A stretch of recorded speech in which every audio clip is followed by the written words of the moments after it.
we live? Are we live? Are we active? Is anyone out there?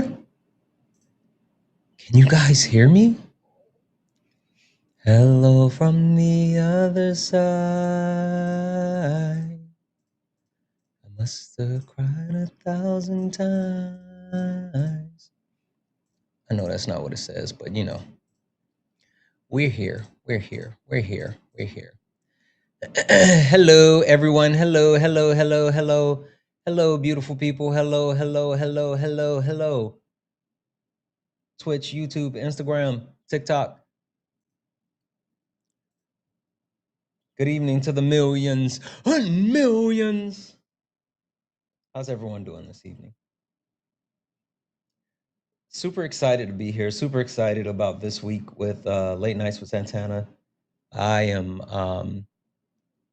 over the moon about this topic this week. I think this is going to be very, very important and something that I think a lot of people will benefit from with this conversation. It's something that I feel like is necessary, right? I think it's super necessary, and I feel like it's something that a lot of people struggle with, this actual topic. So I'm excited about the chance to have said topic, and even more so, what having this topic is going to mean. All right, I think this is going to be a wonderful, wonderful, wonderful evening. So as we get ready to get rolling here, we're going to go ahead and get into the conversation. But guys, what I need you guys to do, if you don't mind, tap the screen, share the live, send your daily heart me. It's only one coin. It will boost the live and push us out to the FYP and ensure that we are able to have these conversations. Topic is, do you see color? Do you see color? I think it's a very important topic because a lot of people tend to fall into this pitfall of saying, "No, I don't see color." But I think that it's very it's very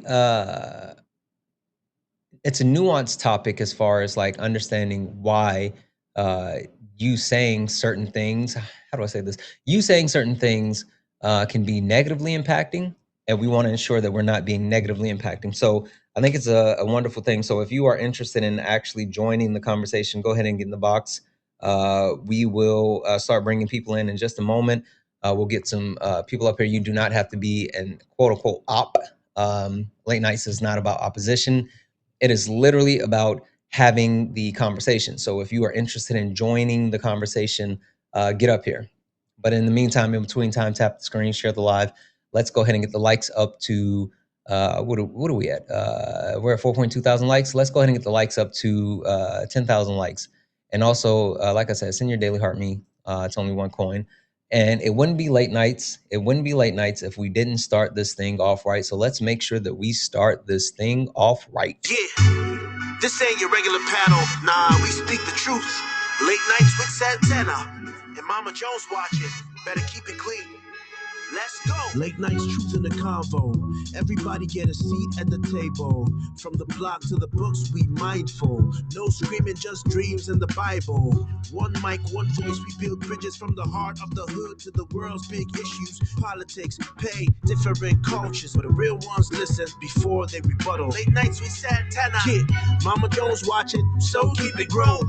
Ain't about flexing, this a purpose zone. Santana hold it steady when it might get hot. But we ain't here to fight, we here to connect the dots. Yeah, Late Nights with Santana. You already know. Late Nights with Santana. Late nights, no static. No highlight reel, just the soul's reflection. No shade throwing, just connection. From streetwise truths to deep reflections, we turn hard talks into blessings. They say they run a game, we build new rules. We here to heal, uplift, and break the old rules. They kept us boxed in, divided by fear. But you find us lined up when the truth appears. Yeah, weekly topics, hearts wide open. No judgment, just motion. Real ones are talking, no cussing. Cause Mama Jones still watching, no fronting. Hey. Late nights with Santana. You already know. Late nights with Santana.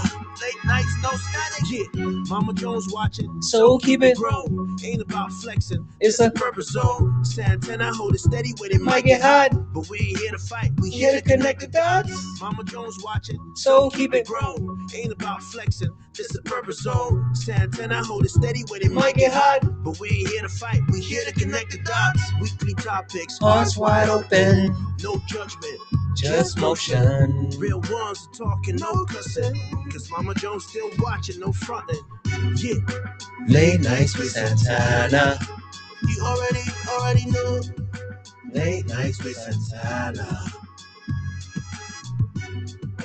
Late nights with Santana. You already know. Late nights with Santana. Late nights. Late nights with Santana. You already know. Late nights with Santana. Late nights. Hey, welcome in, guys. Welcome in. This is Late Nights with Santana, and all are welcome. Guys, we are going to get this thing started, but first and foremost, how about a round of applause for yourself? I know that's right. Yes, you beautiful people, because you are the stars of this live. So if you are interested in joining the conversation, get in the box. We are looking to have this conversation. And with this conversation, it's super important for people to understand what this will look like. This is going to be a week of uncomfortable conversations. I'm just going to be honest with you. I'm going to be completely transparent, completely honest with you. This conversation is going to be uncomfortable for some, but very necessary for all. So, with that being said, if you are interested in joining the conversation, get up here. Go ahead and get in the request.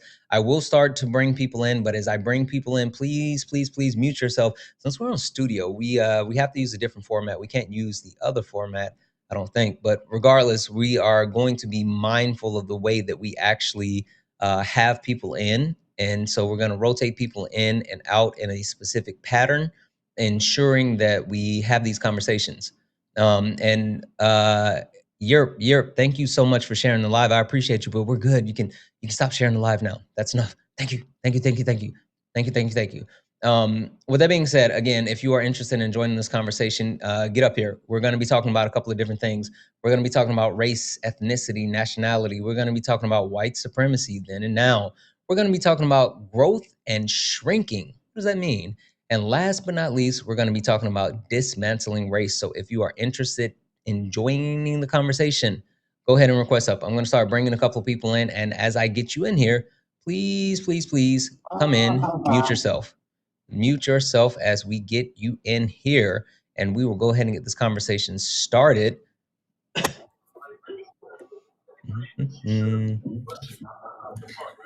Hi, Santana. Hello. We're gonna mute you though. Please, guys, mute yourself as we get in here. Please, mute yourself as we get in. We're gonna go ahead and get started here in just 1 second.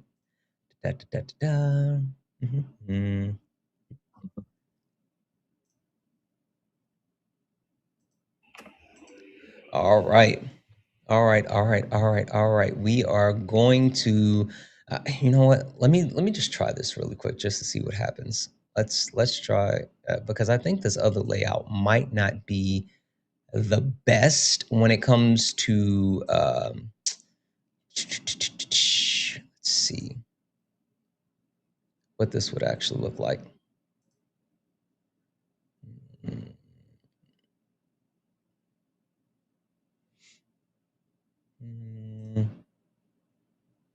Nope. That ain't it. We're gonna have to do this one. All right. We're gonna have to do this one. All right. That's fine. We'll work through it. We will work through it. With that being said, guys, if you don't mind, keep tapping the screen, share the live. Let's go ahead and get the likes up to 20,000 likes, and we are going to have this conversation again. If you're interested in having the conversation, I'm going to be rotating people in and out, ensuring that we are able to have this conversation. So we're going to go around the horn and we're going to do some quick introductions. And as we do the quick introductions, guys, please, again, keep tapping the screen. I'm going to reset the daily gift goal to these little 1-cent gift goals. If we can continue to knock those out, it'll boost live and it'll push us out to the FYP. We're going to start with Noah. Noah, hi. How are you? What's up, Santana? I'm doing well. How are you doing? Wonderful, wonderful. Noah, can you tell the people, what is your race? And do you see color? Just a yes or no. Yeah, I'm black. And yeah, we're all one race, right? The human race. Don't play. Um, Don't play in my face. I'm playing. No, of course, I see color. Yeah, we live in a racialized world, so of course. Okay, perfect. All right, thank you, Noah. Coming to you next, it is Emmy. Emmy Marie, I think it is. Emmy, how are you? I'm good. Hi, Santana. I unfortunately I have to go because have to go do something. People are calling me down from my friend's room. Yeah, no But worries. I Well, feel free to come back if wanted to you. talk. Yeah. Yeah, if you. But If I wanted to you. say I'm a big fan of you and Parker and Dean. Okay. And I love what you all do, and I'm trying to do like the same kind of debates and Okay, well, stuff. And this I'm isn't a debate. and all that. This is late No, nights, I but I know. appreciate you. But feel free to come Yeah. back, and you're more than welcome to join the panel. Thank you. I'm gonna drop you down. Let's see here. Amy, how are you? I am good. How are you? Wonderful. Amy, what is your race, and do you see color? I am white, Mm-hmm. and yes, I see color. Okay. All right. Perfect. Coming to you changed your name from the TV therapist, the real therapist. Real therapist. How are you? Hey Santana, how you doing? Wonderful. What is your race, and do you see color? African American, Black woman in America, and I have to see color. I am a licensed counselor, and I have to see color and be culturally competent. Okay. Perfect. All right. One moment. Angie, how are you?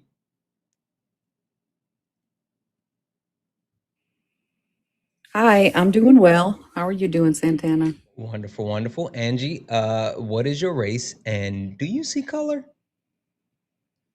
I am white and I absolutely do see color. Okay. All right. One moment. Kira, how are you? Hi, Santana. Can you hear me okay? I can. Kira, what is your race, and do you see color? I am Black African American, and yes, I see color. Okay. All right. Perfect. All right. We're going to go ahead and get this conversation started here. Before we do, just a couple of quick things. And this is a reminder for the people on the panel. Guys, as we have this conversation, please be mindful to use TikTok friendly language. What does that mean? That means we want to use words like pew pew, unalive, mustache man, C19, all of those things that not only allow us to protect your TikTok, but it protects the live. Also, guys, please remember that this is a safe and friendly community. What does that mean?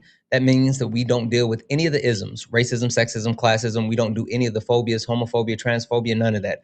We don't play that on the panel nor in the chat.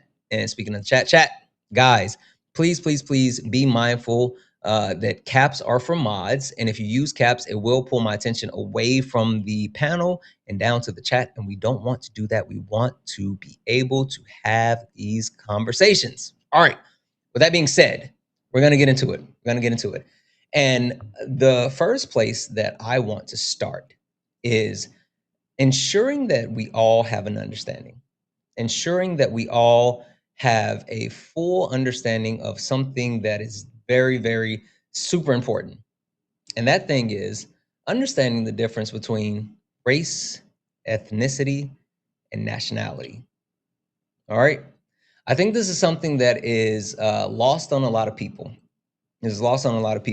And I think the reason why it's lost on a lot of people is because people think that everything can be race. They don't understand the difference between nationality. And while I can go into the big difference as far as race, ethnicity, and nationality, I think it would be a little bit easier if we started here.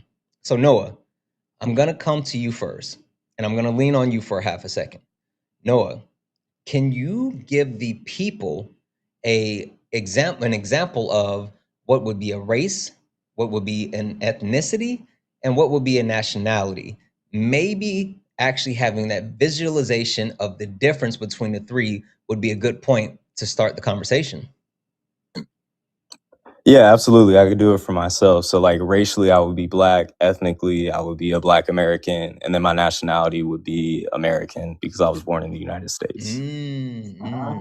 Okay. So, Noah, with that being said, can you give me a similar example, but switch up the ethnicity?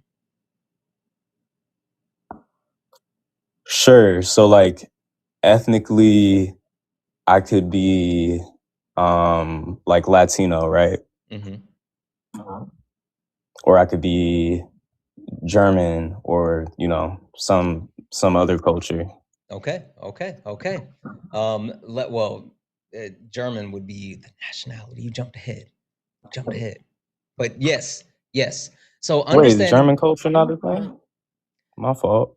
Well, I guess you can say it's a thing. I guess that's kind of blurring because when you talk about like countries and like civilizations, things like that, it's a little bit thing. Yeah, It's a little no, there different. could be But different ethnic groups in Germany. I'm I get what you're honestly not saying. familiar. I get what you're saying.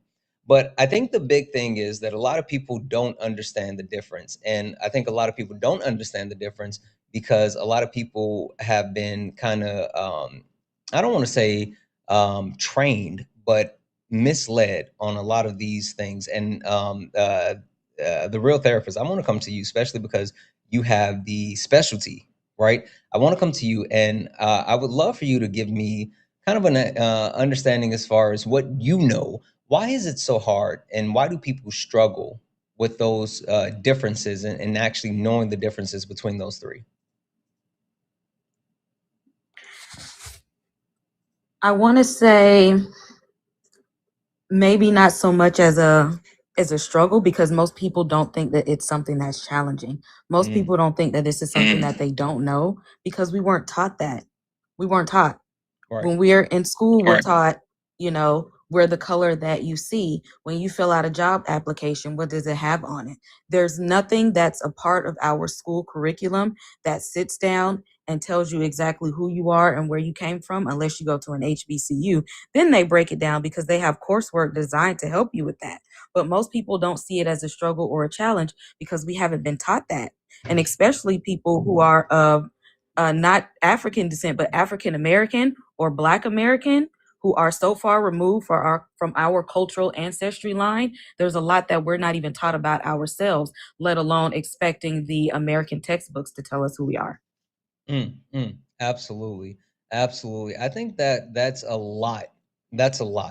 And I think more than anything, a lot of people don't understand the I don't want to call it necessarily erasure, but the lack of understanding the key differences between those things, and how this is. You can say that it's been hidden, right? I think that wouldn't be too much of a stretch to say certain things were hidden, but like that's what we're dealing with. The real therapist, you called out something that I actually really like. Why? Tell the people why you mentioned HBCUs and what's so important about that. Wonderful question. I am actually a product of an HBCU. Shout out to Same Savannah here. State University, my alma PCBCU, mater. you know. Hey, Anyway, go ahead. hey. See, I knew I liked you. Yeah. HBCUs were founded because of the fact that we were not allowed in most white institutions. And how else were we supposed to get an education if we were shut out of most schools? Another good reason for HBCUs is that we can feel comfortable learning in an environment where we feel safe, where we don't feel discriminated against, and where we can actually not just learn, but learn about who we are, who we come from. And one thing I found about HBCUs that I had to discover when I got there is that they not only teach subjects, but they teach how different subjects affects us as a people. So if you're learning about literature, you're learning about African American literature. You're learning about politics, you're learning about how politics affect Black people. You learn about psychology, you learn about how psychology affects Black people, because those aren't the things that we're learning with public school education. We're learning the basics of what everybody else learns, but how do these things affect us? Politics and laws show up differently when your skin is Black or brown. Psychology and mental health symptoms show up differently when your color is Black or brown. And these are things that everybody don't know. And so when it comes to things about, race and ethnicity and nationality, if we don't know how things affect us and we don't know who we are, how are we supposed to define certain things if we never had the information to learn about this stuff? Okay. All right. Perfect. Give me a second here. I want to come to Amy. Amy, coming to you. Amy, when going through the questions, you said for sure. I don't see color. Why did you say that, Amy?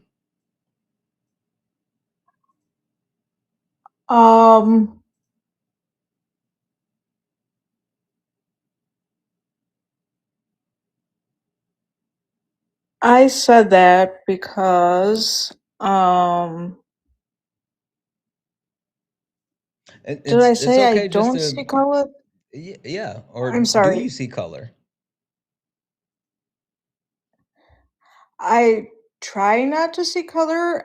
I mean, I would be lying No, if I. just be honest. You're fine. We're just having a conversation. It's okay. I mean, It's okay. but I do see color. I am a white woman, obviously for my profile picture, but my son is Black. Well, biracial, obviously, but he presents Black. So I have been on one of your panels before, so I am trying to get better at educating myself on these types of things, and that's kind of why I came up. So I'm just trying to learn more. Yeah, I understand that. Okay, let's walk through this really quick. No, you're good. Let's walk through this. So, Amy, help me understand. You said you try not to see color, right? Why?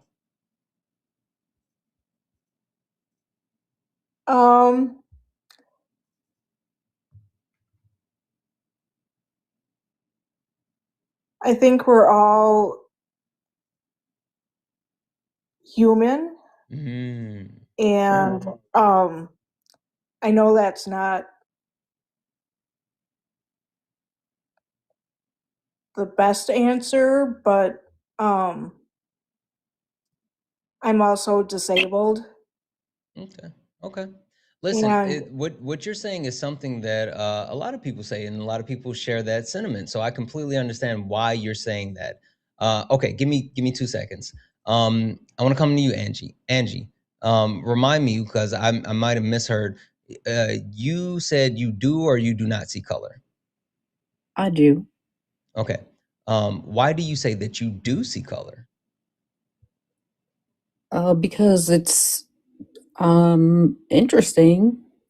And respectfully, I like to see how people are different and embrace it, really.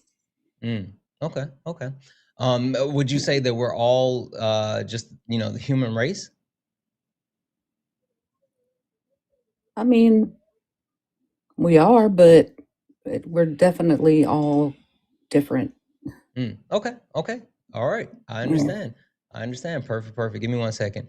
Kara, Okay. you said that you do or you don't see race. I said I do. Okay. And why did you say that?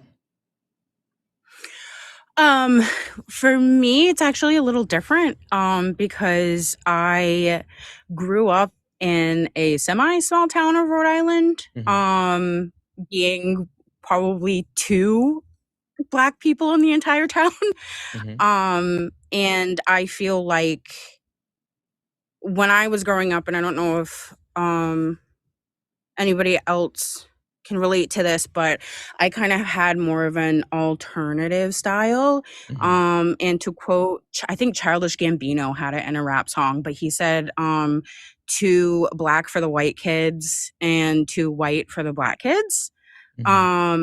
And I've kind of felt like that growing up and kind of trying to find my own racial identity, but also sticking out at the same time, if that makes sense. I don't know how to properly word it, but like I guess it's always been something that has always been so pressed on me. Yeah. Yeah. Okay. I'm so glad that I started off with this question and this line of questions, and even more so, a lot of things that we are going to be dealing with. I'm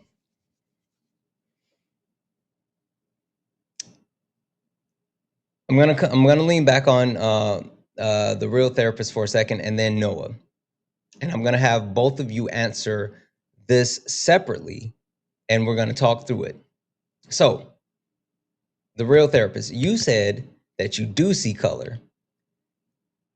Can you tell us one more time about why you see color, but bring it down for us? You get what I'm saying? Okay. Go ahead. Get one more time. It's important to see color so that you're culturally competent.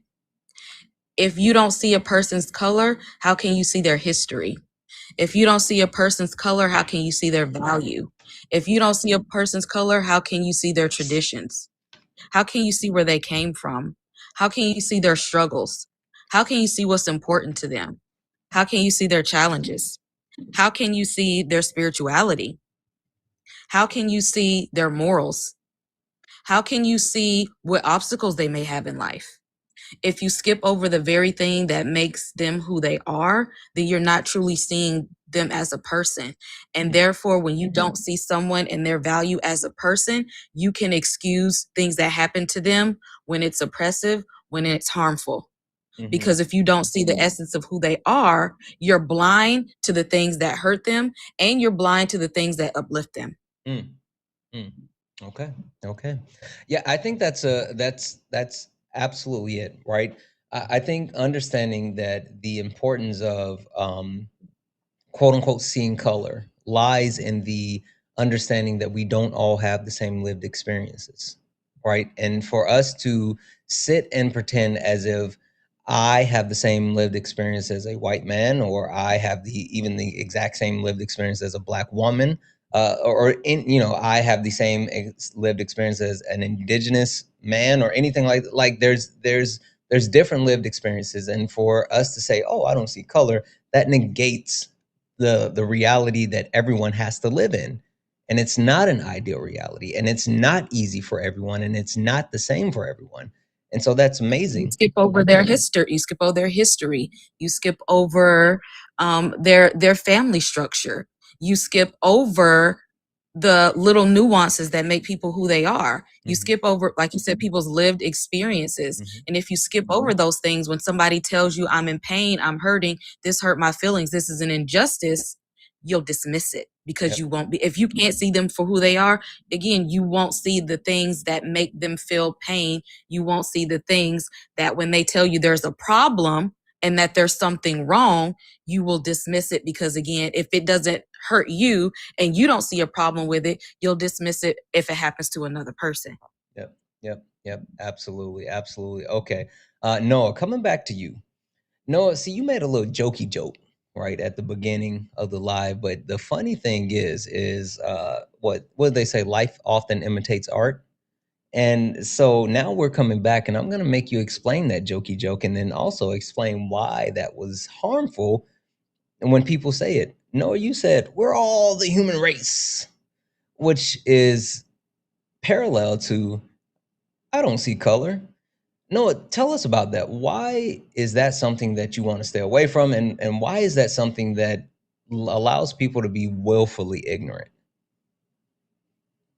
Yeah, well, I think the gag is like race itself is built upon this exclusionary category of the human, right? Like to be racialized is to literally be positioned outside of human. And so when people insist on like ignoring these very real things that like structure the reality in the world around us, um, I think I don't want to live in those delusions. You feel me? And I think if you have an understanding of race, of how race works, it's not something that we consent to. Like I was born into a world that has race, so for me to like not acknowledge race is for me to like not acknowledge that a table is there. Like a table is a table. These are very like people talk about the social construct thing, but it has very material consequences that stratify society. Yep. Noah, you actually, the more you guys talk, the more you still like certain stuff that I have planned to talk about. But forget it. That's fine. Do it. Noah, without going too deep, tell the people how the social construct of race, while being something that's completely fabricated, absolutely altered and shaped our reality that we actually live in. Yeah, I mean, capitalism and modernity as we know it literally would not exist without this invention of race that conscribe people into particular roles and legitimize like extraction of surplus value to build the world as we know it.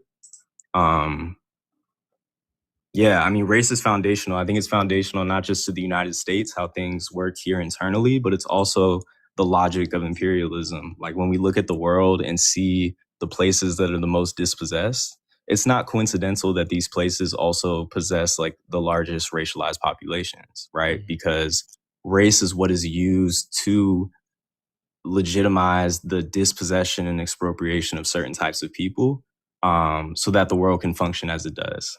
Mm, mm. Absolutely, absolutely. All right. So I want to come back to you for a moment, Amy. And so you said that you are someone who tries to not see race, and I know how that can be kind of a difficult question, especially when um, there's a lack of understanding overall what that necessarily means. But also, you said you are someone with a biracial child, right? And I think that's something that's super important to call out, and something super important to understand, like those implications and impacts. So, Amy, I'm going to give you the floor now, and I would just like to know, what are your thoughts as far as like hearing some of the stuff that both Real Therapist and also Noah just talked about when it comes to like why seeing race, seeing color is actually important, and also how that would apply to like your child.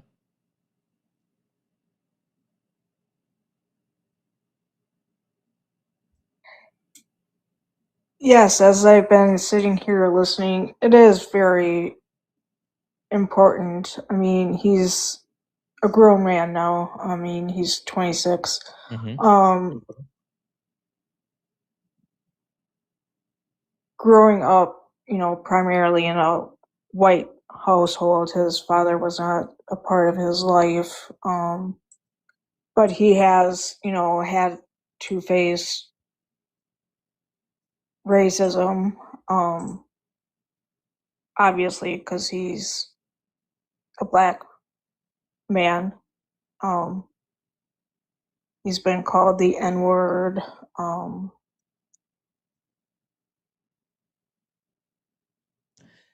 and I just don't know how to, as a white woman, how to teach him how to handle that kind of situation, and or I don't know how to word that, Yeah, no. And which like the one thing that or I'll definitely say, Amy, is you being someone, it's never your responsibility as a white woman to teach a black man or a black boy how to be a man. I get your entire premise, because even as the his mother, you still would not have that complete understanding or that full ability to protect the way that certain things happen. So I completely understand that. I think the biggest responsibility, and when you talk about like having biracial children and things like that, is ensuring that your child has the ability to not only live as a child but embrace themselves fully and wholly and know who they are and know about their race, know about their history, know about their family, things like that. I think those are the most important things that any parent who's dealing with a biracial child can actually do, is making sure that that biracial child has the ability to fully embrace themselves. Okay, give me 1 second. Kira, I'm trying to remember, did you say that you were biracial? I actually recently found out I was. I have a unique situation because I was an IVF baby. Okay. And I just recently did ancestry DNA. And I found out that I actually do have white in me. Well, I don't know, English in me. And found out that it is from England. So I just found out that I'm biracial. But I do say my race is Black because that's how I present. I was just about to say, do you present as a Black woman? I was gonna take a look at your picture. Okay, okay. Help me with this, because I think that what Amy is going through and talking about when she talked about her experience as far as why she wants to understand this and why, like, it's a little bit complicated for her when it comes to the seeing race or not seeing race portion. And you said yours is a little bit different. What do you think about the understanding as far as like Amy and her situation with her son versus what the Real TV said or Real TV therapist said about like the importance of embracing different people and their races because of the different culture, the different experiences, the different live reality, and like the individual people? Does that shift how you think at all, or what are your thoughts? Sorry, could you reframe that question? What are your thoughts on the what was said by the Real TV therapist and Amy now? Has it changed at all as far as your perspective is why you see color, or do you still feel the same way? No, I still feel the same way because, like the Real therapist said, and how Noah touched on, there's this unfortunate and extreme othering that was implemented by race. And well, not even unfortunately, but because of that, everybody does have their own individual experiences, how they're viewed, how they're treated, and everything like that. And unfortunately, there always will be some type of disconnect. To kind of touch on something, like I have dated white men, and when things have happened, like racially charged events have happened, it's been hard to seek comfort in that sense, because they'll never, like, as much as they're trying to be there for me as much as possible, there's still that lack of understanding, and in a way, I don't want to say ignorance in a negative way, but there's some things that they speak on that they just won't ever understand. So sometimes it just comes down to listening and acknowledging. Um, to speak on Amy's situation with her son, um, and educating herself on the situations and getting deeper into how race has, again, birthed this othering that we feel and experience, and how different events can have different impact on all of us. Because sometimes you might be ignorant. Like, I guess I know this isn't a debate, but just to touch on the recent happening with, Trump having posted the Obamas depicted as monkeys, there's a lot of dismissiveness that I hear about it. Like, it's just a joke. Oh, you're being too sensitive. And it's like, no, this impacts me in such a way that you will never be able to grasp. And I guess, like, just really teaching yourself about the history and where that comes from, and grasping that. And like I said, just basically listening and taking that in, and trying to understand as much as possible.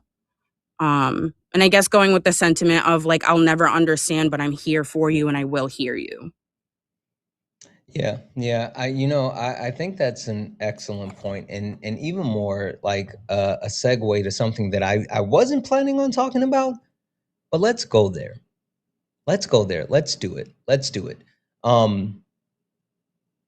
The premise behind the video, whether it was a slip up or whatever the case may be, right? That was an interesting situation. And Angie, I'm gonna put you on the hot seat. I'm gonna put you on the hot seat. I want you to think about this for a second. I want you to think about this for a second. What were your thoughts on that video being posted? And specifically, why do you think it was posted? Hold that for 2 seconds. I just want to hop in here for a second and say, guys, keep tapping the screen. Keep tapping the screen. 340 people hanging out. Let's go ahead and get the likes up to 100,000 likes. Also, I know for some reason, studio has been acting kind of funky, but I got back to the gift. So I'm trying to remember to reset the daily gift goal to these little 1-cent gift goals. If we can continue to knock those out, it will help boost the live, push us out to the FYP, and keep us getting more people in. And for the people that are in the request, I'm going to be bringing new people in soon. I promise you, I'm trying to get as many people in as possible, and we're going to continue to be able to have this conversation. So just hang tight for me for a moment, but tap the screen, share the live, get the likes up, repost the live. Reposting the live will really, really help. So I would really appreciate it if you guys do that. And last but not least, if you enjoyed this late nights, if you enjoy what we do here as a community, if you want to actually help the community, please consider donating. Cash App, PayPal, Venmo, pay links in the link tree in the bio. Santana speaks for you. If you're over on YouTube, you can send a super chat, and I will read that out, but that will absolutely help support what we do here on the live. All right, Angie, coming to you. What are your thoughts about the video that was posted about the Obamas, and even more so, why do you think that was done? It was definitely disrespectful. And there's no fear in this administration of offending people and being disrespectful, especially to minorities. I saw it when Obama was elected, and then when Trump came out, was elected, it just really went rampant. I do think that white people are afraid of being the minority. I actually had a classmate post, well, he's not on my Facebook anymore, but that white women were brownwashing America, and we need to hold on to our roots. And I commented and I said, that's very racist. And then he took it down. But when I saw that you said, do you see color? Like, I remember back in the 80s, they would say, don't say you see color, because it was like we want everybody to be treated the same. Now I know that was ignorant. It took time. It took listening to people of color to realize that. It just meant to be like inclusive, and it was wrong. Okay. Yeah. I too have, I'm sorry. No, go ahead. I am in a interracial marriage, and we have been married for over 30 years, and we've had 6 biracial children. And actually, when we got married, it was illegal here in Alabama. Yeah, so I've learned a lot, but I still, like, my grandmother was 91, and she said, Angie, I'm still learning. And I like that Kay says sometimes when people come up, I think you need to sit down in the chat and do some more listening. And that's what I try to do. I try to do that with you and Erica and Hector, Liv. I've learned so much, and I want to pass that to my children. Of course, Dad's involved. He's a very wonderful husband, wonderful dad, retired Army. and we're very involved with our kids. Yeah, yeah. I think that's a great call out, and even more so having an understanding as far as like your family dynamic, what that looks like, how that actually affects you, the history of things, and I think you hit it like right on the head. You touched on it and you shifted to the next topic, and All right. we're gonna go to the next topic. And I want to get a kind of a quick touch point from the people on the panel, and then I'm going to start switching a couple of people out so we can get some new people in. But Angie, I'm going to let you start. Okay. Donald Trump posted that video in the name of white supremacy, right? Understanding where race was created and how it is set to be upheld and what is necessary for white supremacy to actually continue to thrive and how it upholds whiteness. That was a dog whistle that was actually given to the people who understood what was happening. And Angie, you said that you and your husband, um, were married in time where it was still illegal in Alabama for you guys to be married. Angie, help me understand. With those people who are looking to uphold white supremacy, those people that are looking to engage in harmful racist acts, do you think that was like a bat signal for them, or what do you think that did for them to see the president posting something like that? Them as in Republicans or white people in The general? people who are looking to uphold white supremacy. Okay. That if the president who's looked upon as being the most respected man can do it, then I can do it too. It's like a green light for them to do it. And then even the ones who think, well, okay, that was a little bad, but laugh it off. That it's disgusting. Yeah, yeah, I agree. I agree, and I think that it literally gave coverage and protection for people who want to engage in those hateful, harmful activities. It gave them the ability and the excuse to do it, and that's what we saw there. But Angie, thank you so much for coming up. I'm going to swap you out. I really I appreciate appreciate you you. you being up here this evening. Thank you so much, Santana. Thank you. Thank you.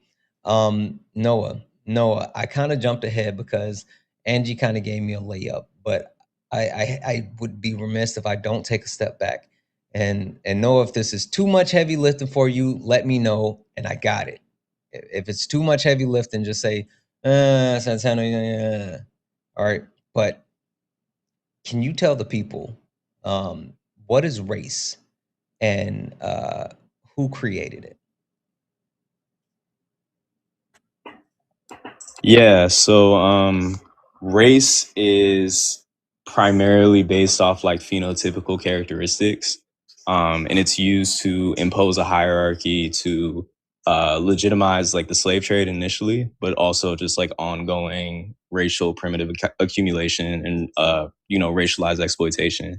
It was created by Gomez de Zurara, who was this Portuguese student who conceived of it, and then the idea proliferated. I think you could argue though that there was like proto racism prior to. I wouldn't call it racism. It's definitely a different phenomenon, but I feel like this idea of the body being something that like conscripts you to a certain type of like work or ability is something that you see in like Aristotle. And there's a great scholar, Cedric Robinson, who actually makes this argument about tracing the origins of race to a kind of like proto racism that preceded that. But to keep it simple, Gomez de Zurara or whatever created it. Yeah, absolutely. Noah, what were your thoughts when you saw that video that Trump posted? Like, what ran through your head? What ran through my head is that like Afro-pessimism as a theory is always going to be famous because it pauses to keep to keep it short that like white people and non-black people as well are able to feel human through or like in negation to blackness, right? So white people and non-black people's humanity is defined against black people not possessing humanity, right? And it also reminds me of part of what makes up blackness, because for me, like, I'm a Marxist, I see blackness as one being birthed out of like economic production, right, and exploitation. Like black people constitute like a sub-proletariat, so they're like a hyper exploited part of the working class. But it's not just this exploitation economically, it's also produced and reproduced through discourses that seek to just define blackness as like worthless or animalistic or any of these stereotypes, right, that we have for black people and for blackness. So this is how like this particular race is maintained. So I think it's part of this sort of necessary maintenance of blackness to continue, you know, exploitation that makes the world go around. That's a good one. That's a good one, Noah. Noah, last but not least, and then I'm gonna go ahead and swap you out. What do you say to the people who are giving coverage and saying, "Oh, that was just a joke. That wasn't harmful. Donald Trump didn't mean anything by that. Donald Trump was just he was just he made fun of everybody. Everybody was depicted as animals. Everybody. Oh, did you see Chuck Schumer? He was a hippo. What do you say to that?" I think that's super weird if there are people saying that. Oh, those are the I arguments. I think know if you don't you really do the political debates and all that, but those are that's the Yeah, debates. I don't speak to Trump supporters, so I don't know about that, but that's wild. I mean, given the history of you know, excluding black people from the category of human to like justify our subjugation, I think it's super weird to be joking about. But I also feel like, to me, I wasn't shocked when I saw it. Like, we know he's a white supremacist and a racist. You feel me? Like, this is just this is par for the course. But yeah, I appreciate you having me. Yeah, no, you know, you're always welcome. I really appreciate you, and thank you for coming up. Thank you. I'm gonna come to Amy. Just to get an understanding as far as like your reaction when you saw the president of the United States engaging in something that most people easily and openly and quickly acknowledged as racism. What are your thoughts around those people that immediately, because it wasn't just white people that immediately said, "Oh, that's not racist," you know, that's just a joke, because there are certain black people that did it as well, right? So as a whole, what were your thoughts about the initial reaction of people saying like, "He's just joking"?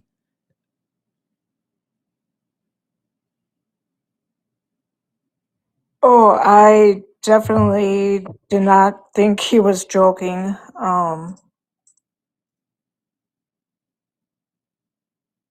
I absolutely despise that man. I think he absolutely believes that is, I don't know how to word it, but I'm not good with my words. I apologize, but Okay. I think he thinks that is like true. I mean, I think he thinks that black people are less than human, like back in like the slave days when slaves were like thought to be like 3/4 of a person. That's what I think he thinks. Yeah, I talk about this all the time when you talk about Donald Trump. You talk about the fact that he has often like he talked about black jobs, right? And people kept saying, "What is a black job?" And I say this all the time. Donald Trump thinks that black people are still sharecroppers. Like that's what he meant when he said black jobs, because that's the depiction that he has of black people, And so him posting that video is not surprising. It's not shocking. And even more so, it's par for the course because he is someone who wants to uphold white supremacy. So you're spot on. Amy, thank you so much for coming up, hanging out with us. I appreciate you. I'm going to swap you out, okay? Thank you. Thank you. Guys, keep tapping the screen, share the live. Again, I'm trying to make sure we get people in, and so I'm rotating people in and out. So if you are in that request, hold tight for me just a moment. I'm getting more people in, and we are going to continue to move this conversation forward. If you would like to support the live, you can do so. Cash App, PayPal, Venmo, pay links and link in the bio. Santana speaks for you. If you're over on YouTube, you can send a super chat. I will read that out. Also, if we can knock out the daily gift post, the little finger hearts. If we could, please, please, please knock out the finger hearts. I want to come to you, Kara. I'm gonna come to you, Kara, because you made an interesting comment, right, about the Childish Gambino line and basically about fitting in. And it was super interesting to me to hear even Black people try to defend what happened with that video that was posted. And specifically, some people were justifying it because Barack Obama, in the sense that he's biracial, right? And they were trying to give it the veil of coverage of saying, well, even he's not really Black. He's not really Black. What were your thoughts about that, Kara, and the fact that even certain Black people were caping for white supremacy in that situation?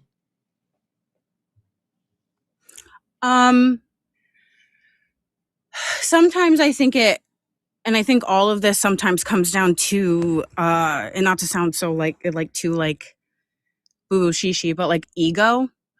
I think that gets wounded along the way, and I feel like sometimes it can almost go the opposite direction, where maybe Black people have felt so, again, like I mentioned before, that sometimes they lessen the reality of people. And I know I think it's colorism, and I might be saying this the wrong way. But I know there's, in the Black community, there is that kind of, I don't want to say bias, I don't know how to word it correctly, but between people who are light skinned and people who are dark. And I think that comes into play for a lot of it. And I know that you've had guests, I forgot what the acronym is, FAB or something like that. FBA. Yeah, FBA. They're so embarrassing. They're super embarrassing. Yeah. So it's kind of this thing where, like, and I also think it's almost cognitive dissonance, where you want to distance yourself as much as possible from the reality, because it's almost better to live in the lie than it is the truth. And it's almost more comfortable to live in the lie than it is the truth. Because I think that whole acceptance that goes along with really wrapping your mind that the president of the United States posted that, and essentially he's in the most powerful position. I think that's hard to grasp for a lot of people, Black people included. And I think sometimes the mind goes to try to find ways to escape that, and find any nook and cranny of denial. And sometimes, like, the goalposts will move, like how you said, like, a lot of people will say, like, oh, well, he was just joking. But it was so funny to see, not actually funny, but to watch, particularly Dean and Parker's live, actually in yours too, had it happen where a lot of callers were coming in and saying, oh, it was just one joke, and then would say something super racially ignorant after, and like how the chat saying emboldened. And it was like, yeah, from this one joke, you're the 10th caller to now say something super ignorant and feel comfortable doing it. And like I said, I think it opens up wounds that some people, might not want to face in the Black community, with like you were touching on, like what Obama was saying, he's like, well, he's biracial, and putting it in a separate box, like, oh, they couldn't have possibly meant it because he's also half of them type thing. So I think it comes down to like an ego and ignorance, a displacement, and again trying to stay more comfortable with denying the reality of what we're actually seeing happen today. Yeah. If that makes sense. Yeah. I think that the inability to understand what was actually done and to run coverage as if it was actually a joke, or if it was actually something that, oh, it wasn't a big deal, or it can be written off. The Black people that are willing to do that don't understand how harmful it is when they do uphold white supremacy and the negative impacts that they have on not only Black people as a whole, but specifically even themselves. And they think their proximity to whiteness will give them coverage and give them the ability to stave off certain things, not understanding how they're, like literally putting a target on their own back. So I think that's an excellent point, Kara. Thank you so much for coming up this evening, hanging out with us, and actually and covering this. And I'm going to drop you down, but I appreciate you. Thanks for having me. Thank you. Thank you. The real therapist. The real therapist. One more time, if you don't mind. I'm here. I'm here. Look, I got time today. Listen, I'm gonna have you carry this one because everyone said like some really good stuff, and I appreciate everything that everyone else said. But break it down for the people. What was that about? Why was that not only dehumanizing, demoralizing, harmful, shameful, but why was that a statement from Donald Trump, his administration, from the people, and what they're trying to do as far as posting that video and that depiction of the Obamas as monkeys? Since this is late night, I'm gonna assume that we can keep it real at this time. Like we gonna keep it for real. But Mama in Jones this watching, hour, so you can't, you got to keep it clean. You can keep it real, we're but gonna you keep got to it keep it clean. We're gonna keep it clean. We're gonna keep it clean with the language, but we're gonna keep it real to let people know what's really going on. We're not sugarcoating the truth. Got to keep it we can't sugarcoat the truth. They're saying the quiet part out loud. They're saying the quiet part out loud, and what they're saying is mask off. Okay. It's 2026. Y'all let this man get in office again. They said, oh, so like y'all will pretty much let us get away with anything and it'll still be cool. Because at this point, y'all are buying into the mess. Y'all are okay with us being this, because like the one that guest was saying, since they have this fear now that they're going to be the minority, it's like, oh, we have to take a stance and take this so-called quote unquote power back. We're going to say the quiet part out loud, and we don't have to wear a mask to say it anymore. We don't have to put on a mask. We ain't got to put on a sheet. We ain't got to do that no more. Let's just go ahead and say how we feel.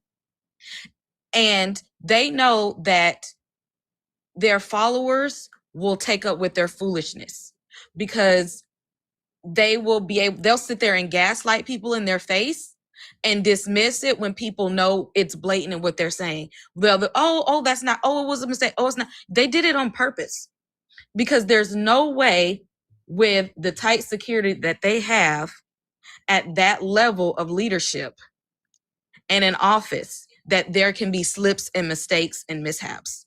Everything is blatant. Everything is calculated. And everything was purposeful. It was to send a message that we can do this, and that what are you all going to do about it? And it's also to say, I hope y'all didn't think times have changed, because it's not the first time Black people were referred to as primates. And they're letting you know it won't be the last, because this has been happening. And so it's just like, why be shocked now? Let's do what we've been doing. And when somebody tries to step to us, we'll go ahead and gaslight you, because then the gaslighting, and especially from our own people, our own Black people who's buying into the gaslighting, well, that's what happens when you don't know what race is. That's what happens when you don't know what racism is. That's what happens when you don't have knowledge of yourself. That's what happens when you don't have knowledge of history. Because if you knew your history and you had knowledge of self, you would know that in itself goes way back before any of us on this live was born, that is a statement that reduces us to less than humanity. And they're just saying we can say that now because who's going to do anything? And the people that know what it is, they're doing it to infuriate the right ones. You see what I'm saying? It was calculated. They want the right ones who know exactly what they're doing to get mad and get furious for a reason. Because when the right ones get upset at this blatant racism, they have a plan for that too. Like they're waiting for an uprising to happen because they plan for it, because everything they're doing is a calculated move.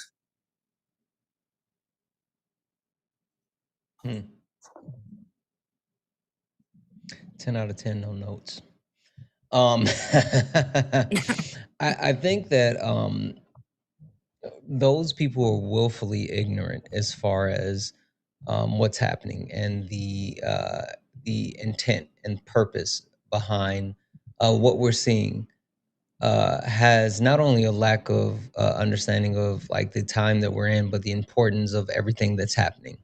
And I appreciate knowing and that it's not lost on you, real therapists, and it's not lost on Black women. It may be lost on a lot of Black men, which is weird to me, and other people, but it's not lost on Black women. And I appreciate the heck out of you for that and for what you just were able to give us and explain. So anyway, thank you for coming up this evening. Thank you for Thank you, hanging out with us, Santana. and thank you for everything that you do. Of course. And you said you're going to be doing this all for the next few days? Yeah, late night switch. So we switched from 3 hours to 2, right? But we moved from 3 days to 4. So we have this topic Monday night, Tuesday night, Wednesday night as well. So Sunday, Monday, Tuesday, Wednesday for 2 hours. Well, you know I'll be back. All right. All right. I appreciate you. Thank you, Santana. Thank you. Guys, again, keep tapping the screen. Let's go ahead and get the likes. The likes are moving super slow. What's happening? What's happening? This is what we're going to do, guys. This is what we're going to do. I'm going to give you guys 10 minutes. 10 minutes. We should be able to get up to 110,000 likes within 10 minutes. I believe in you. Tap the screen. Tap, tap, tap the screen. Also, can we knock out the finger hearts? That is super critical to ensure that we're getting pushed out to the FYP. And make sure that you are reposting the live. That'll help a lot. If you're interested in joining the conversation, go ahead and get up here. I know I have a bunch of people in the box, and I'm trying to rotate people in and out as much as possible to ensure that we have as many people able to have this conversation. So if you want to join the conversation, go ahead and request up. Last but not least, if you like to support the live, if you want to support what we do here at Late Nights, if you enjoy the information, education, entertainment, please consider donating. Everything is accepted and things appreciated. Cash App, PayPal, Venmo, or if you're over on YouTube, you can send a super chat and I will read that out. All right, we are going to do a couple of quick introductions to the people that are on the panel, and then we're going to get into the things. Ari, how are you? Actually, no. I'm good. Well, yeah, that's fine. I'll start with you. You were going to give up the game, but I feel like looking at the people on the panel, I don't think this will catch anyone off guard like it caught some people off guard the first time. Anyway, go ahead. Ari, how are you? Good. How are you? Good, good, good. Ari, can you tell the people what is your race and do you see color? I'm Black, and yeah, I can see that I'm Black. So yes. All right, perfect. 1 second here. Thank you. John, how are you? What's up, Santana? Yeah, John, can you tell the people what is your race and do you see color? I'm white and I'm not an idiot, so yes, I do see color. All right. All right, perfect. 1 moment. All right. Jared, how are you? I'm doing good, Santana. Good. Jared, can you tell the people what is your race and do you see color? As far as I know, I'm white. My clapping and dancing give it away. I do not see color. No, yes, I see color. Good Lord, I'm tired, dude. Yes, I see color. Okay. All right. Perfect. 1 moment. Peachy, how are you? I'm good. How are you? Good. Peachy, what is your race and do you see color? I am white and I do see color, yes. Okay, perfect. 1 moment. And last but not least, Line in the game. How are you? I'm good. How are you? Good. Welcome back, friend. Can you tell the people, you know what? I got a curveball for you. Because I know a little bit more about you, and so I'm gonna throw this your direction instead of like just giving what everyone else just had. Can you tell the people what is your race? What is your nationality? Okay, so my nationality is German. And my race, to be honest, I'm not actually sure. Like, I have ancestors that are now labeled as Sinti and Roma. Labeled as what? Sinti and Roma, the new term for gypsies. Okay. Okay. Yeah, you don't want to say the other term. Okay, I didn't know that was the new ancestry. term. Got it. So ancestry from India, actually. And in summer it really shows. Okay. Because I look like biracial children, to be honest. So I'm not actually sure what my actual race would be. That's interesting. Okay, can you help us with this? Because Noah and I were kind of going back and forth on this a little bit earlier, and maybe you can clarify this. Do people necessarily, like, I know nationality, Germany is a nationality, but are there some people that would classify German as an ethnicity as well because of the culture? Yes and no. Okay. So it really depends. So in Germany, we don't really think of it as an actual culture because all our states have different cultures depending on where they came from. Before we actually became Germany, like hundreds of years ago. So I think actually my ethnicity would be Swabian because I'm from Baden-Württemberg. And not really German, but I know that Germans in other countries use it as ethnicity too because they practice from the different states certain things of their cultures, like to be honest, Lederhosen. Did you just like? Oh, got it. Okay. All right. Okay. All right. We're gonna keep this moving. And Ari, I'm gonna start with you. And Ari, I'm gonna let you be a little bit spicy if you want. Right. I mean, I'm not gonna pull the reins. The only thing that I do want to remind you is that late nights, Mama Jones is watching, so we keep the language clean. But Ari, white supremacy, right? White supremacy. Ari, can we talk about white supremacy for a moment, and not only like the creation of whiteness, but how is white supremacy? How is it that a global minority has been able to weaponize whiteness to disenfranchise anyone that's not white? Yeah. Literally had to start off with, white supremacy is one heck of a thing, and that's me censoring myself because I have another saying for it.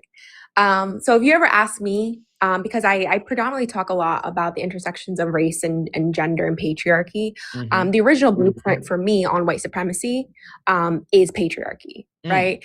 And that we can see basically the template that molded white supremacy is when we start seeing the Abrahamic religion basically justifying the hierarchy of women in patriarchal constructs, right? With mass propaganda campaigns. This same template was used very similarly to what Noah was talking about earlier with Gomez de Zerara and the transatlantic slave trade, right? And it's not lost on me that the same Abrahamic religion was used to justify the enslavement of Black and brown people, right?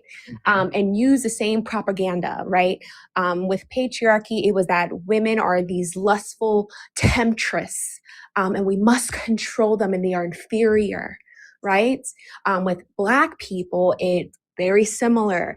These lustful deviants that need the salvation of God, right?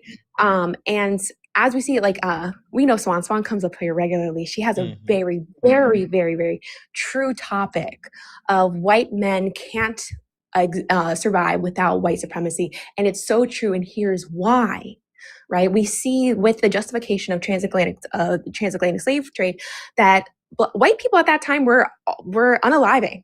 They were unaliving from the Black Plague, from ailments, and other things like that, to the point where they brought those ailments to the indigenous people of Turtle Island and unalived them with their ailments using biological warfare, right? And we see the same perpetuation to this day, right?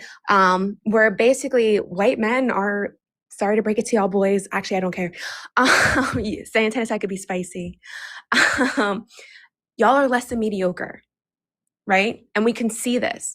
But the only way that they are allowed to hold on to that mediocrity, we see that through the Cheeto Dorito in chief president, right? The grapist in chief, right? That they are allowed to hold this mediocrity and then hold high places, right? Where you see Black and brown people, that's excellence right there, right? They are achieving. They had to do twice, 3 times, 4 times the work to get to the places where they are, where white people are allowed mediocrity. And that's how that is maintained. And white people fight every day to maintain that. This is why we see every time Black people make strides, right? Tulsa, that we see Black inventions be overwritten and put white titles on it, right? And white people taking credit for for Black excellence, right? That this all constantly has to be taken and credit has to be taken from Black people, right? Because we can't allow that, right? And if you ever ask me, right, that white people, y'all not even the predominant race in this country, right? Because if you actually look into it, y'all, if you actually look into it, that the census and how race is dictated or collected within the country can be shifted and geared by the governors themselves, right? So if I tell everyone who's taking data and statistics in my cabinet, right, that we are going to count this group as whites, right? So I'm going to count. Sorry, don't take my next topic. Well, Sorry. Look at the next thing right after white supremacy then and now. Growing and shrinking. Yeah, sorry, my bad. Anyway, go ahead. You got it. You already there. But that's that's absolutely on my list to talk about. Go ahead. You got it though. Bottom line is they're conflating their numbers. They are absolutely conflating their numbers because they are scared of what is going on with the white replacement theory, right? They are afraid of that. They are terrified of that. They are terrified of not being the majority group. Shocker to y'all actually aren't, right? That's only how you conflate the numbers. And this is why white men panic so much. This is why we see the overturning of Roe v. Wade. They don't care about Black women unaliving from babies. They just want to force white women to have white babies, right? And it's the maintenance and maintaining of whiteness. That's why you see so many white men crash out of, I need to keep my race and keep it pure, this Aryan race. Yeah, it all aligns with each other. The maintenance of whiteness, and Swan running that topic cannot be truer. I just wanna read this one line out from my notes. And this is one line that I have under growth and shrinking. Talk about the white replacement theory and why immigrants are being rejected. The idea of immigration is being rejected by people who want to preserve the country's culture. So thank you for stealing my thunder, Ari. I shouldn't have done it. No. Good job. I couldn't agree more. Like literally everything that I was hoping for and so much more. And I love the fact that you looked at it through a patriarchal lens. And I like the actual, it's so funny that people don't understand like the connections between racism, capitalism, between the patriarchal system, between like all of these other harmful measures that persist in our society today, and how they're all connected and how they're all weaponized and utilized. And I think that's absolutely amazing. And you hit it right on the head. Thank you, thank you, thank you, Ari. Before I come to John, I want to say W's in chat for Crystal. Crystal sent a $5 donation, said, thank you so much for the truth and education that you're bringing tonight. Crystal, you are absolutely awesome. And you are not only more than welcome. Thank you for being here. Also, W's in the chat for, I think this is Ses Ramen 1120 for the $2.99 super chat, and would send a sticker, said, my hero. Thank you so much for that $2.99 super chat. You are absolutely awesome. Guys, W's in the chat. If anyone else like to support the live, if you enjoy what we do here over on Late Nights, please consider donating. Cash App, PayPal, Venmo, pay links and Linktree in the bio. Santana speaks for you.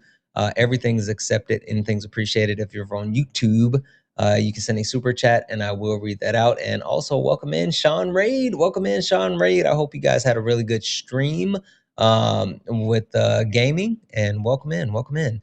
All right, John, I want to come to you.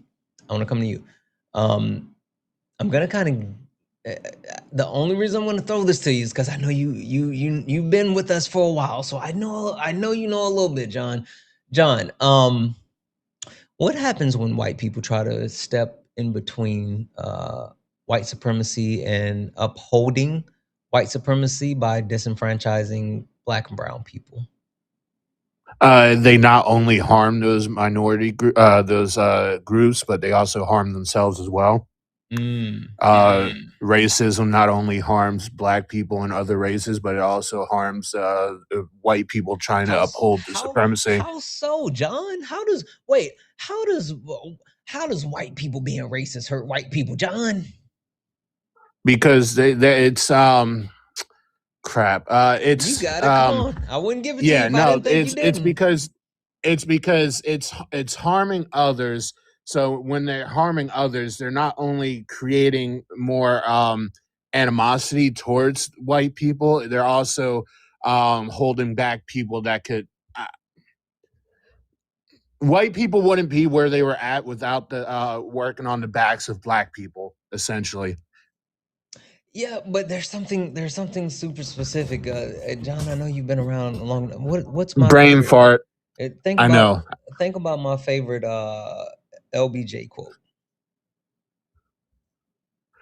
True. Oh, the brain fart. I'm sorry. Don't worry about it, John. Tired. Brain fart. I got you. 1 second here. I got you. I'm gonna put it on the screen. And like, I think it's super important for people, specifically white people, to remember this, and because for people who engage in like upholding white supremacy, they think that it's really just them actually disenfranchising or harming people that they don't like, or people that don't look like them, or whatever the case may be. But that's not it. Like LBJ actually said it better than anyone could ever have said it. And that is literally. Sorry. No. You're good. I got it. And also, sorry. Let me put this on the screen for YouTube's as well. LBJ said this, and it's something that needs to be remembered when it comes to why this is harmful, right? Why this is harmful. And let me do this. Sorry, 1 second. There we go. If you can convince the lowest white man he's better than the best colored man, he won't notice you picking his pocket. Hell, give him somebody to look down on and he'll empty his pockets for you. John, what was LBJ talking about? It's distracting white people from what the rich capitalist pigs are doing to them. Essentially, they're taking advantage of them It's basically feeding into the wealthy people and the billionaires and the rich people. They're feeding into the classism and capitalism by distracting them, by giving them someone to look down on. And that came to my mind as you were bringing up the quote. I So, know like it I was. said, That's why I brain was fart. trying to. It I was like, jogged my memory. now I'm here. Yeah. I got it. Now this is mine. That's literally one of my favorite quotes because it speaks to a lot lack of understanding when we talk about like there are massive impacts that occur, and not only are there massive impacts, but people will literally put the well-being and health of their own selves behind, or it'll become secondary just to engage in like white supremacy and racism. John, make it make sense. Could you repeat that? I'm sorry. Make it make sense. Why Yeah, are people willing to like hurt themselves in order just to be racist and uphold white supremacy? because they've been led to believe that they've been trained by society, and we're born, us whites are born into a system that we're trying to keep our privilege going. We're so, we're born to believe, or we're fed into, and we're believing that we're supposed to hold up our white privilege, and we're afraid of losing our standing in society, and that if we allow Black people to prosper and get not equality but equity, that we'll lose our standing and we'll become the minority essentially. Okay. All right. Give me a second. Jared, you're a white Yes, man, sir. right? Thanks. Yep. Last time I looked in the mirror. Jared, But I would love to hear you talk about that quote, and even more so, like a lot of people may say, well, that was back in the 1960s, and it's 2026. yeah. That has no bearings on today. What do you think about that quote, and do you think that means anything today? Um it absolutely does, because it is a mentality that has um been perpetuated throughout history in society, Mm-hmm. to this day. I mean, if you see the political cartoon going around where it's the rich white guy sitting at the table with an immigrant and a Black person, and he said, "Hey," he's pointing at the immigrant, saying, "Hey, he's taking your cookie," to the white or the Black guy, but has the pile of cookies behind him. It's it's a means of creating an us versus them, so that we can continue to fight amongst each other and ignore what they are doing to us as a whole.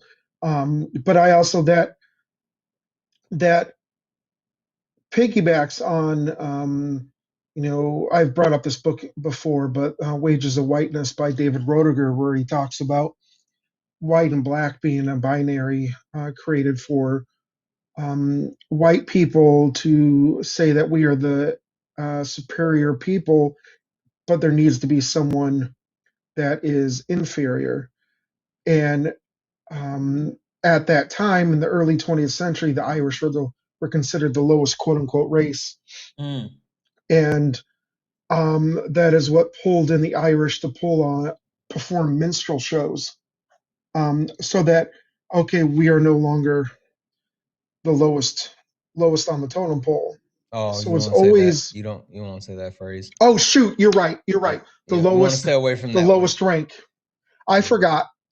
And just no, Um, you're fine. Just for anyone who doesn't know where that comes from, I learned this from one of my indigenous friend, and it's something that we want to stay away from, because the idea that the quote unquote bottom of the totem pole is weak is not true. That's the strongest part of the actual structure, and it symbolizes the base and foundation and what it really stands for. So like that's something that has been absolutely shut down by indigenous people, and so those type of tropes is things that are not only harmful but misleading, and we just want to be mindful of those things. Anyway, I'm sorry. Go ahead, Jared.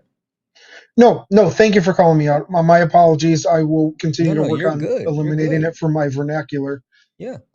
But yeah, so it is always not just white supremacy, but white elites always maintaining a battle among others to ignore what they are doing to people as a whole. And it's a tale as old as time. Yeah. I agree. And it's intertwined into society as a whole, right? And so like it's something that can't be ignored. Thank you, Jared. Peachy, I want to come to you, and I'm gonna actually kind of throw you a curveball. You ready? Oh God. Yes. If you had to put a number on how much would America be willing to pay to be racist, what's that dollar amount? Oh gosh. Like the whole country, like people individually. What's The whole country? How much if the whole country had to write a check so they could engage in the racism? How much do you think they would pay? How much would they be willing to pay just to be racist? I genuinely think like the limit does not exist in this No. case. There's a number. Put a number on it. You think there's a number? Put a number out there. God, I would say, how much are we in debt right now? Do you know? No. As a country? But just throw some out there. Well, I would say like at least double that, whatever that is, like trillions of dollars. Definitely trillions. Oh, look at Ari trying to give Yeah. it away in the comment. Peachy, would it shock you if I told you that there was a comprehensive study completed by Citibank Group that shows that America has lost out on $16 trillion due to engaging in racist practice, including redline and predatory loans, financing, lack of education, things like that, that our country has literally put being racist ahead of being able to capitalize on in growing and putting money in our pockets. And then they're doing the exact same thing. There was another 30-year study that was just completed by the Cato Institute that showed that immigrants as a whole has reduced our national debt by $14.5 trillion. But in both instances, people would rather be racist, would rather engage in bigotry and hate towards Black and brown people at the expense of themselves and their well-being and even their pockets. Would that shock you, Peachy? No. I think, I know that this country, as we know it currently, was built on racism. As you mentioned earlier, Swan. Sexism and classism. Yes, sexism and classism as well.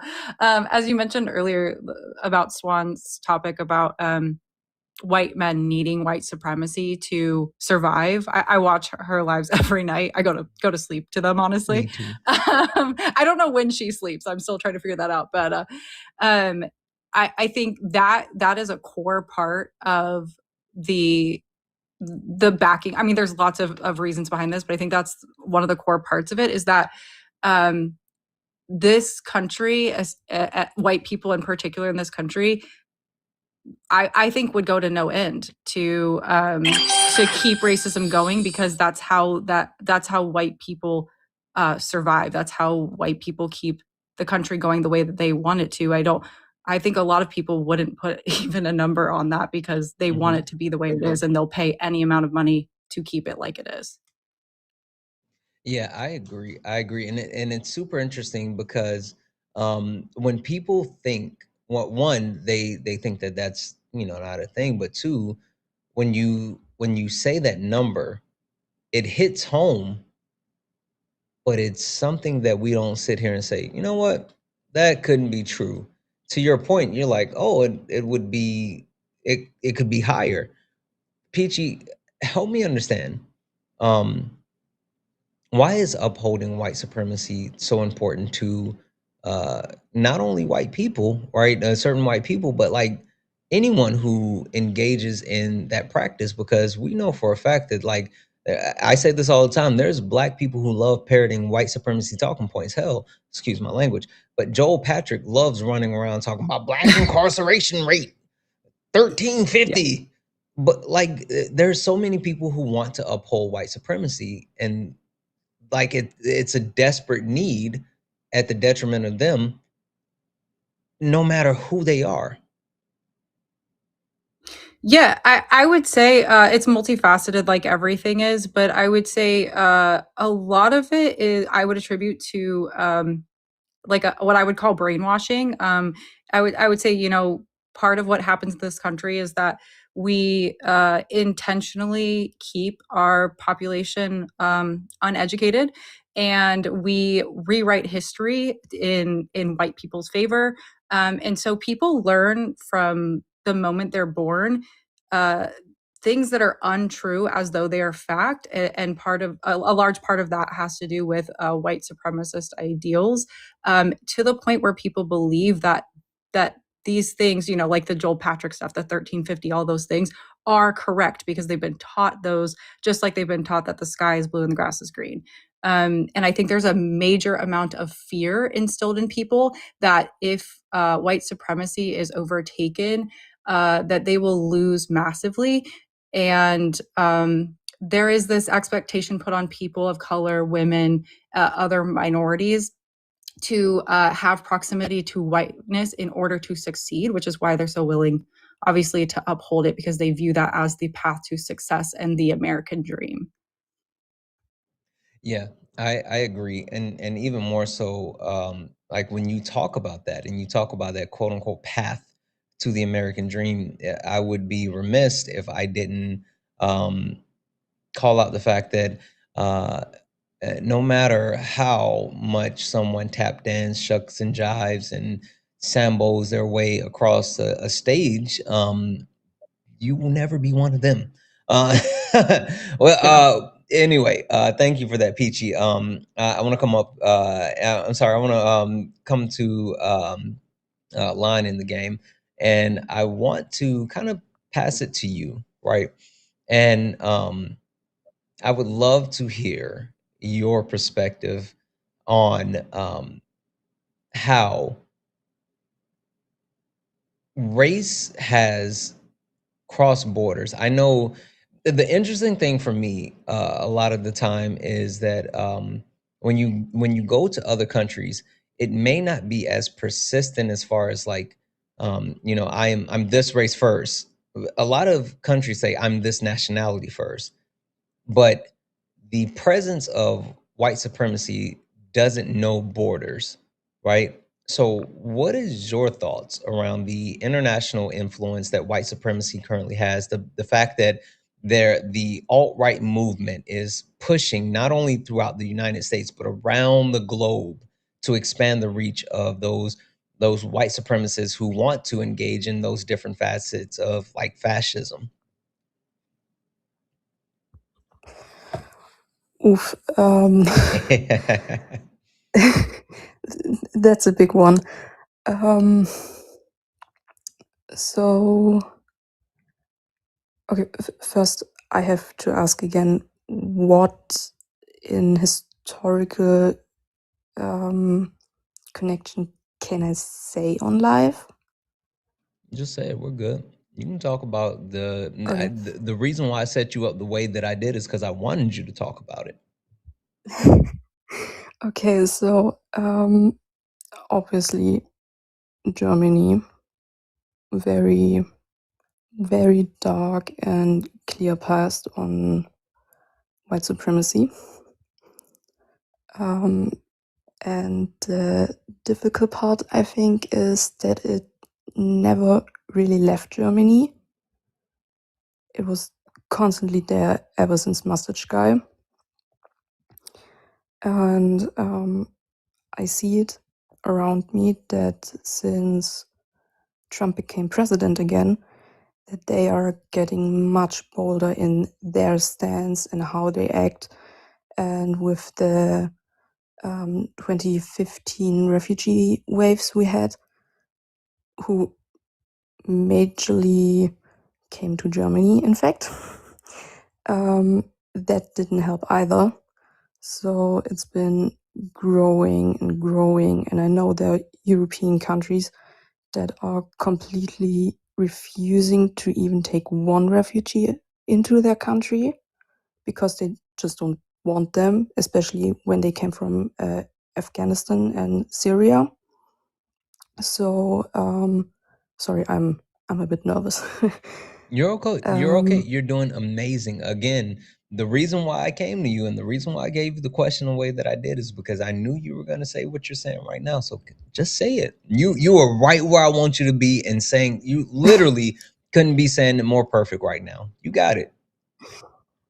Yeah, so it's very difficult, and I know that many people in Germany have an issue with dual citizenship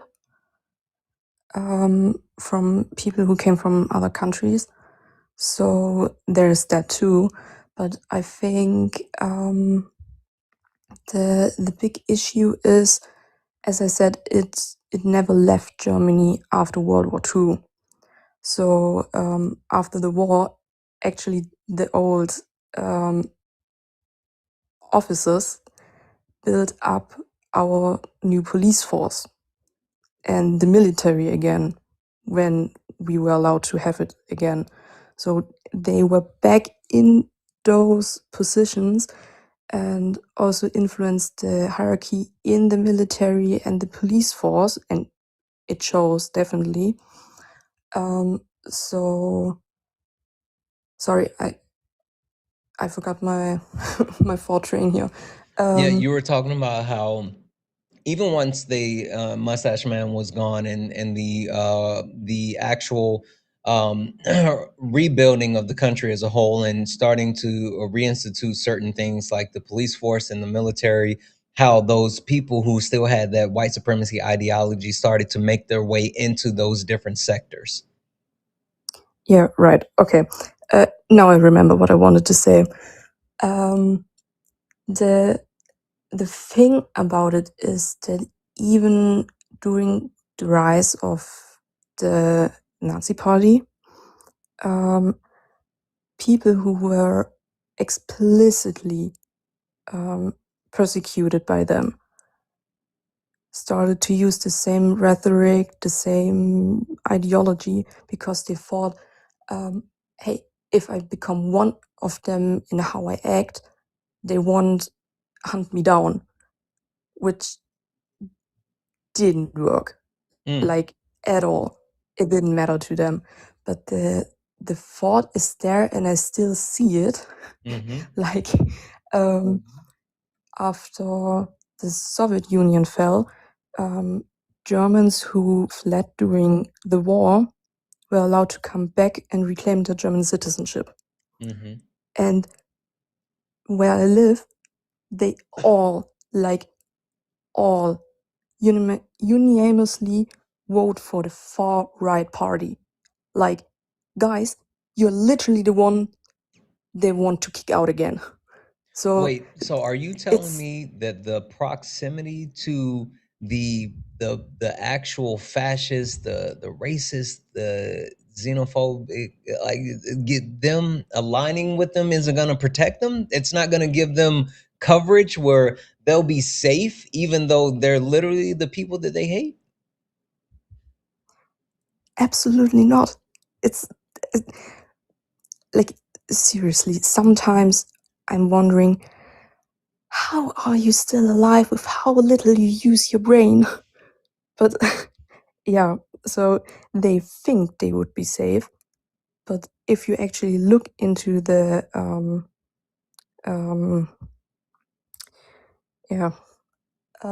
what is it called in English? I have no idea.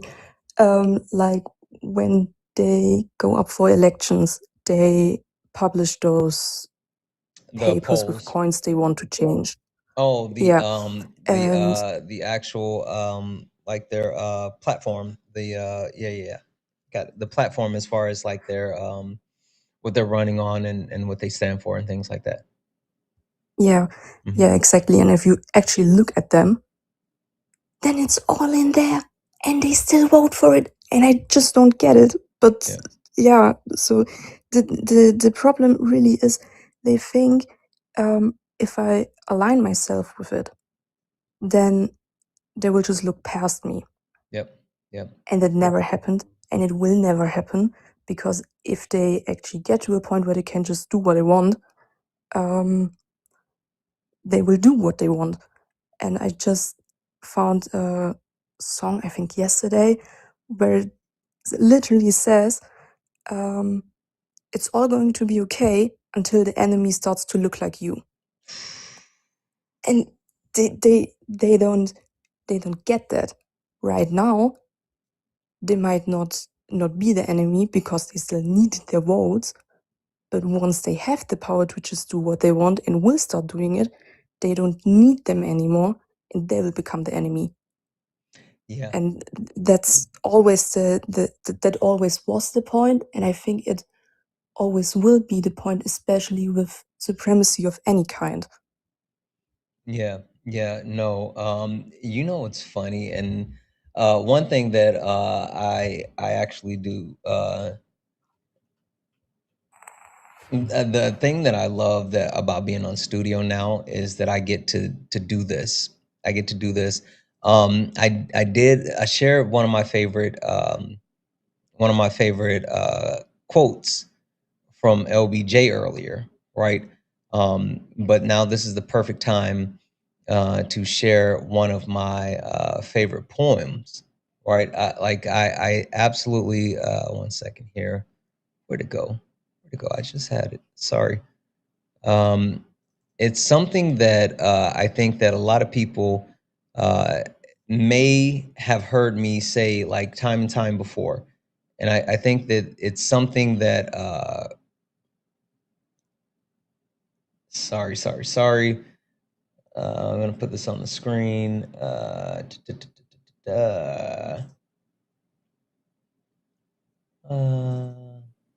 Here we go. All right. It's one of my favorite poems, and I need to put it on both screens, but it's something that a lot of people take for granted, and a lot of people pretend as if they don't know and they don't understand what that means. Why is it not coming up? Sorry. Darn it. One second. Here we go. It's not letting me pull this up this way. Okay. Sorry. We're going to get this up here.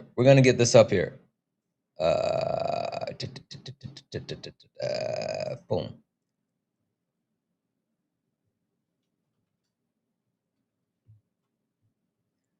Okay, so this should let me open it up now. Okay. And turn this on. Nope. That's not it. There we go. Good people. There we go. All right, boom. I'm gonna put that there, and then let me put this here. Trying to be fancy with technology and trying to make sure that I do what I need to do to make sure I'm gonna make it do what it do, baby. All right. So this is one of my favorite poems. They came for. And for anyone that can't see over on, there we go, I'll make that a little bit bigger. So everyone should be able to see. First they came. First they came for the communists, and I did not speak out because I was not communist. Then they came for the socialists, and I did not speak out because I was not a socialist. Then they came for the trade unionists, and I did not speak out because I was not a trade unionist. And then they came for the Jews, and I did not speak out because I was not a Jew. And then they came for me, and there was no one left to speak out for me. Absolutely love this poem. Not because it's some type of inspiration, not because it's some type of thing that we need to look to and say like, oh, this is just like, yeah, it's literally a reminder. And I say this all the time, and I mean it every time that I say it. You're not special, you're just next. And a lot of people don't have that understanding, or that the ability to conceptualize the fact that upholding white supremacy is harmful. But if you're not white, then you're next. And that's something that so many people have yet to really grasp.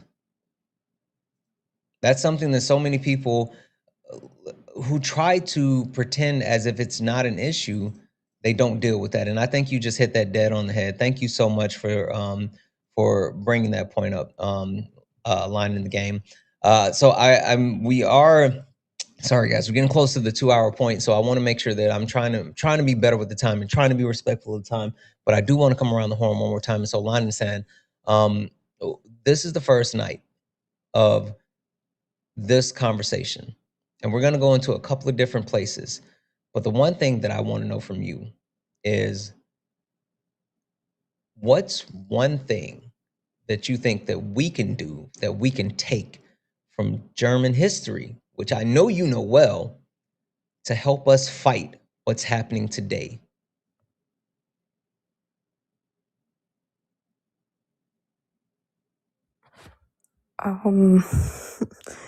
I think just remembering what happened, how quickly it escalated.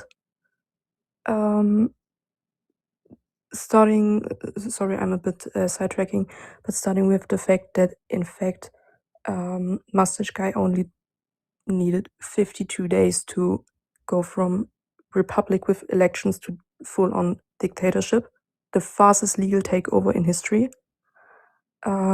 And to just remember how quickly it escalated, how widespread it was. Like, literally everyone was basically in it, be it from force or because they actually believed it. And just remembering that we are now living in a time where we have such huge perks over those back then because we have the internet. We can literally access any archives in the world we want.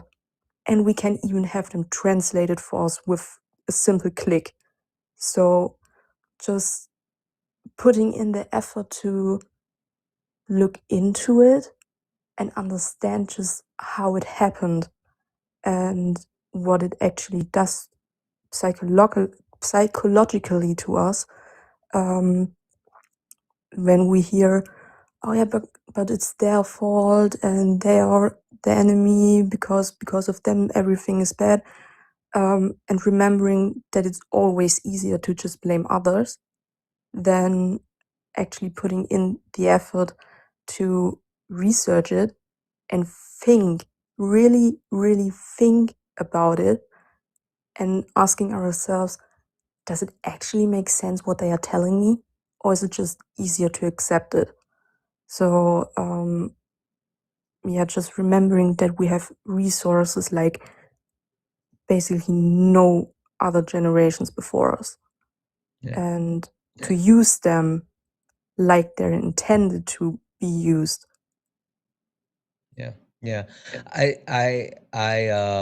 I love to say, history may not repeat itself, but it often rhymes. And I'm a bit of a history buff myself. I love history and German history as well. And it's frightening to see the parallels and hear the alarm bells going out off, and then the people who have firsthand, secondhand, thirdhand knowledge of what happened and how it's happening, and them literally telling us, hey, you guys need to pay attention. And then we're just like, nah, let's try this a little bit more. I think that's it's alarming, it's disheartening, and it's frightening in a lot of instances. But thank you so much for coming up and being able to be a voice that I don't have, and sharing a perspective that I felt like everyone needed to hear. Thank you so much for that. I really appreciate you. And again, welcome to And our thank you community. for having me. I meant to, did I reply to your message? I thought I did, but if I didn't, I'm going to make sure I did. But I saw your message and I hope I replied to it. I get like a million of them, but welcome to our community. I'm going to drop you down. Peachy, I want to come to you.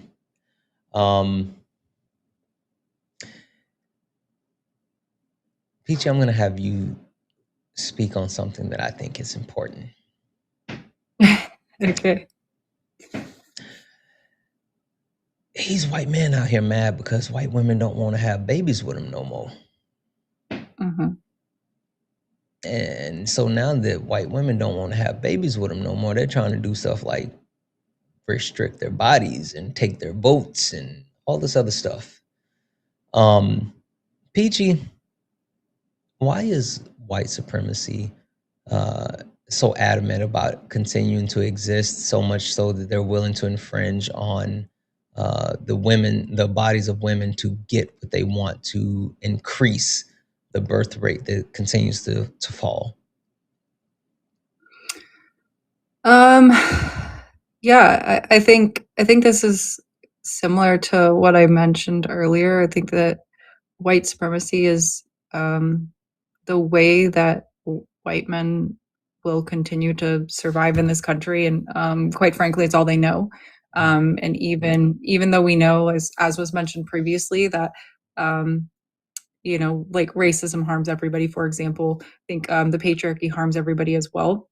But we, all of us, grow up in this society where we're taught that this is the best way and the right way. And I think like men in particular are raised to believe that they are correct confidently. White men specifically are correct about the way they feel, and the way they think about things, and that it is their job to continue their their line, or whatever you want to call it, their family line.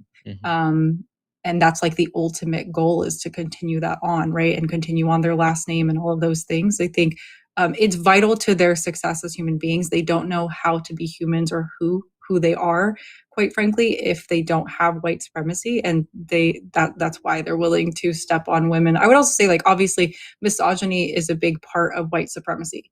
Yes. Right? Like it's very intertwined. So wait, hold on, Peachy. Are you telling me that they aren't all just alpha males? Like, I thought they were all just alpha males. What's funny is, I think the alpha male thing is something that a lot of them do believe, but I would actually say, in some ways, the people that don't believe, the white men that don't believe in the alpha male thing, can be more harmful, because they're not aware of their biases, and they're not aware of the ways in which they still perpetuate harm onto women, because they don't believe, like, oh, I don't think I'm an alpha male. I'm not a tape bro. I'm not this or that. Obviously, those guys are very harmful, but sometimes they think it's good enough to just not be that. And then they still continue to perpetuate the harm, or at the very least be complicit in it, obviously. So, yeah. Yeah. I think that the perpetuation of harm is like something that they're willing to inflict on anyone in order to continue to uphold white supremacy. And it shows how, instead of these people saying, you know what, I'm just going to get a personality, I'm gonna be a better person, I'm gonna figure out a way to actually do something that's beneficial to others, they would rather say, I'm just gonna take away your ability to vote. You can't say what you're gonna want to do with your body anymore, because I need to, quote unquote, continue my lineage and bloodline, and we're gonna save the white culture. So I think that's interesting, but we're also going to continue to talk about that throughout the week, as far as like what's happening with these racial categories, because that's something interesting as well. But anyway, Peach, thank you so much for coming up and hanging out with us tonight. I really, really appreciate you so much. Yeah, can I just real quick, just to add to that, too, I think that white men are very, very mediocre at best. That's the last thing I want to say.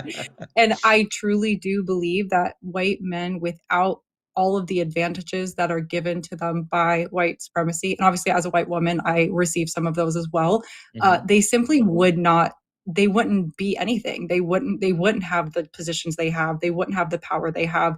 They aren't smarter than us. They can't do anything better than any of us can, women or people of color or Black people specifically. Like, every group, in my opinion, is better than white men at most things, if not all. So I truly think like they require white supremacy to be able to be in a position that isn't just the lowest, because they suck at everything. Anyway, that's all. Thank you. I'll give you this one nugget, tidbit or whatever, which makes incels crash out.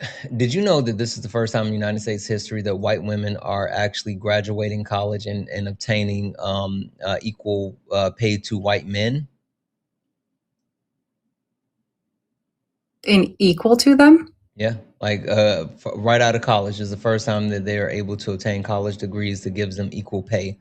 And so not equal throughout the workforce, but directly out of college. And that's something that terrifies them. Oh, yeah.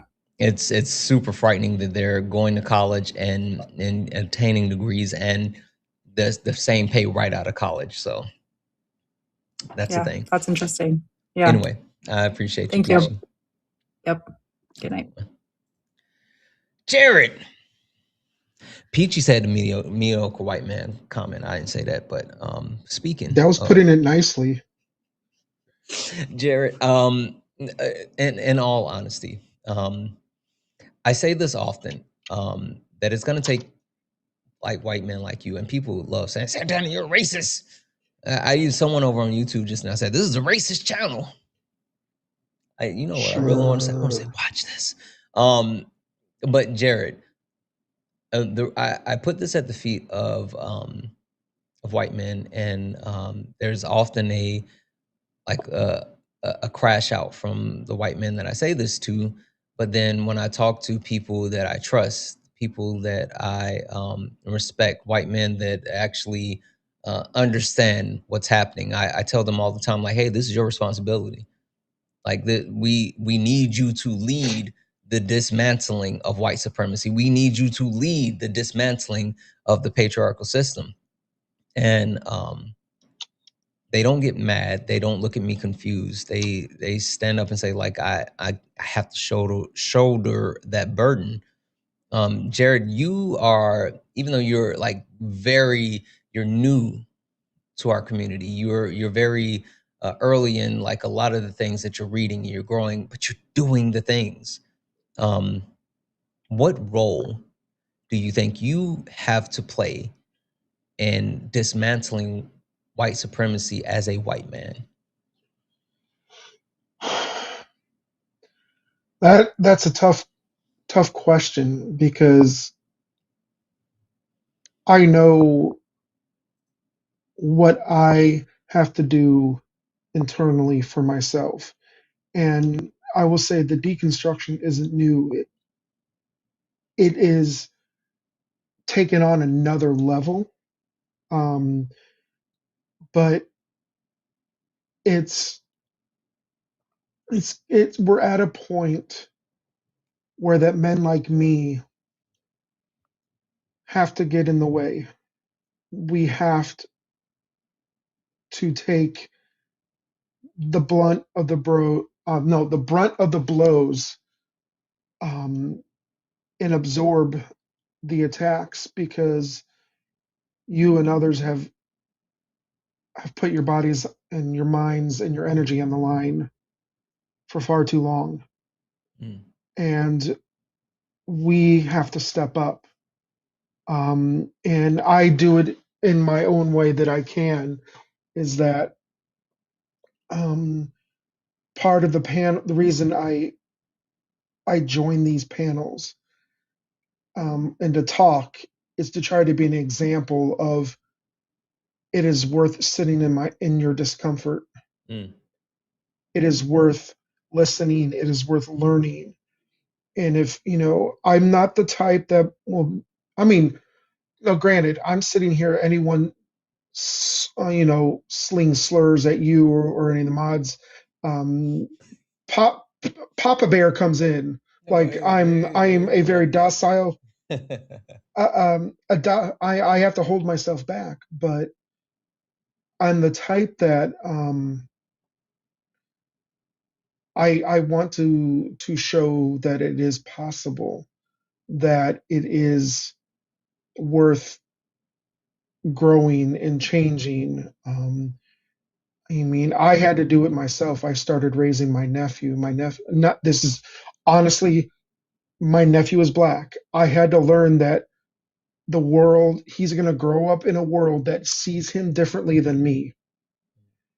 And I have to learn and get past all of my biases so that I can help him and raise him and grow and be prepared for what the world is like. And all I'm good at is teaching. Mm. So if I teach through being on panels like this and showing it's possible to work through biases, then I'm going to do that. But this is going to be, I'm going to be frank, this is something that I wrestle with because white supremacy is something that my family ran from, yet I benefit from it. Mm. And it's something that I wrestle with daily and learn from. And I think more knowledge and understanding can help with dismantling frameworks. But it's going to get to a point where white men like me have to do more than just getting on panels. Yeah. I'll say this, Jared. I put that burden on you and your shoulders because I know you have the ability to do so. And it's kind of interesting. I know you were listening earlier when I was talking to the guy who was just whining and crying and was like, "Oh, you're just sitting there on your home, and I got to go out and put my body on the line." The one thing that I've continued to say over and over and over is, while non-white people are saying like, yes, white people, you have to prove to us that you are going to lead this fight, you are going to have skin in the game, you are going to be the ones that are actually stepping up and doing the things. There will come a time that everyone else will step up and do the things, but we need proof, because we have a long history of being told that when things get tough, we're going to be left holding the bag. And building that trust is going to take time. And if we get to that point where that trust is built again, then we'll all have your back. But until then, we're looking for people like you, Jared, that will lead. So anyway, thank you for I coming up, appreciate it. and thank you for spending some time on the panel. No problem. I'll do what I can to lead. As Immortal Technique said, this is the point of no retreat. Absolutely. All right, thank you. John, coming to you. John, you're someone who's been around our community for a while now, and I really appreciate you as a person and the growth that you've been able to go through. And you joined our community when the actual time was a little bit different, but it seems like it's gotten a lot more fashy now, right? It's gotten a lot more difficult in a lot of different ways, and the emphasis is now on like, oh, it's not just a coalition. We need the people to actively fight against white supremacy.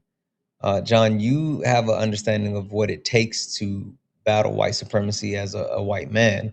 What advice could you give other white men who are sitting on the sideline and have not taken that step to actually doing the things and fighting white supremacy?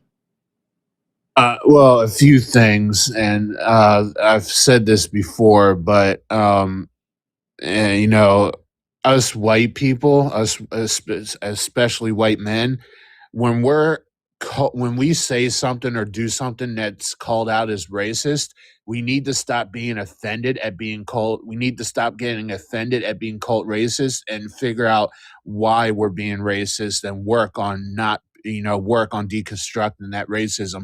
Don't get offended at being called racist. Get offended that you are being racist. Like you have to deconstruct. It's our responsibility to tear down. I would tell us that it's our responsibility to deconstruct and dismantle what we've cultivated and what we continue to embolden people with. Um, we need to if people are like we were warning people, or people were being warned about Trump and his fascism and what was going to happen and what was going to get worse, and it's getting worse. And what people need to do, and what I would tell other white people to do, is that if so many people are saying this thing about us, saying this thing to us, there's truth to it. It's true, right? Like, sorry, I've been stumbling over my words tonight. You're good. You're good. You're good. We need to also stop saying, the people that say they don't see color I would tell white people that say that, you need to stop saying that, because that's a cop out and that's being dismissive of what's actually going on and what's being harmful to Black people and other races, right? And also, the last thing is, we need to celebrate the different cultures. We need to learn from each other, and I there you go. Sorry, it's stumbling on my words. No, you're good. Sorry, that Take was your a time. I rant. get where Like you're I going. kind of was like, I get where you're going. I get where you're going. The fact is that and you kind of hit it on the head. You can do one of two things when you hit a position that you become uncomfortable in. You can either sit in that discomfort, or you can reject that discomfort in the name of saying, like, I have the right to comfort. And exactly. that's the part that a lot of that's, I think, in my opinion, that's the hardest part for a lot of people who need to dismantle their privilege, not just white privilege, Right. but privilege as a whole. The first step as far as dismantling any type of privilege is sitting in the discomfort and understanding, like, it's not personal, it's just reality. And that's Now, something that a lot of them have a sorry. hard time dealing with. Exactly. And if I could say just one more thing before you drop me down. Yep, absolutely. Like so I sit in a lot. I used to have a big problem where I would join up and try to act out and try to be, hey, I'm the good white. I don't claim other whites. I used to be like that. I'm still working on the centering and all that. That's a big issue. But what I do is I watch all of your stuff. I watch all of Erica's stuff. I watch Dan Trell and Liv and everybody in the academy. And when Liv or Itchy say, "Oh, white people are being effed out of existence," I'm taking that and I'm learning from why they have that opinion and why they're saying that, and looking into why it's true. I'm learning from stuff like that. Also, white people, Black people cannot be racist. And thank you for coming up, John. I appreciate that. I appreciate you hanging out with us tonight. Thank you for having me. And I think tech has become your biggest op. I'm figuring it out. Well, you know what I still know how to do, though? Can I get the music? I'll never forget how to do that one. Ari. I wanted to save you for last because I wanted you to really bring us home. And One, I would like to know what you think about like this topic for late nights this week, because I think it's important and it's so layered, and I'm a little mad at you. I'm a little mad at you that you like read ahead and started like calling out what we got in our lesson plan. But what are your thoughts on it, and what are some of the things that you think is important that we need to ensure that we talk about this week? Yeah, listen, once I get going, I get going. I was like, And I you're just be not up here talking. giving up all the game. I'm sitting there looking at my notes like, I know you not. I didn't even see that other part on the topic. I just saw race, ethnicity. I was like, yep, I love this combo. I think it's also really telling. And I want the people who are listening to hear what's being said, because I want you guys to look at the numbers in the corner that 439 people are watching here, at least on TikTok, right? Pay attention to Santana's normal numbers. That's a problem. And that's not calling it out. That's saying people aren't here that need to be here. People aren't here who need to hear the message, right? This is a Black man, right? And it's all fun and games when he's entertaining you, right? You want him to dance for you, right? But when we're having serious conversation that needs to be had, look at those numbers right now, right? That's a problem.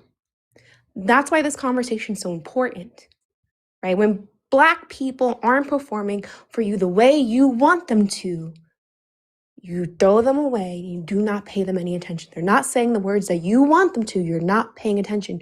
This conversation isn't entertaining enough for you. I'm sorry to break it to you, but sometimes we need to just sit and learn. Sometimes we just need to sit in the uncomfortableness, right? So this conversation, top tier. It needs to be had, especially talking about white supremacy, the maintenance of white supremacy culture, and how that functions, right? Historical and in nowadays, because sorry to break it to you, you guys all got it since y'all here. Obama did not break racism. Wait, I thought it all ended with the passing of the Civil Rights Act. I thought that's when all the racism stopped. Like it just ended right there. Just like hard stop. All right, that's enough. Pack it up. We're taking it home.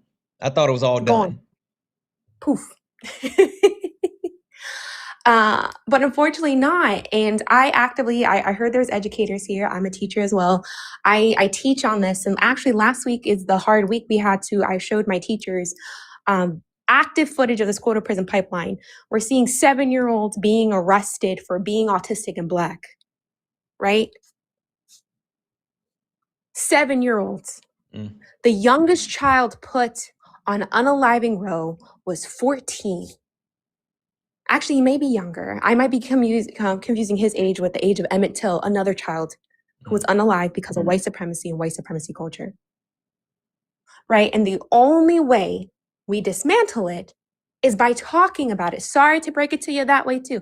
The building is on fire, and the only way we put the fire out is by yelling fire. Guess what, y'all? I'm a Black woman. I'm yelling fire. I'm also yelling that this does not go away unless we also address patriarchy, because patriarchy and racism are so intertwined that you cannot abolish one without the other. Mm-hmm.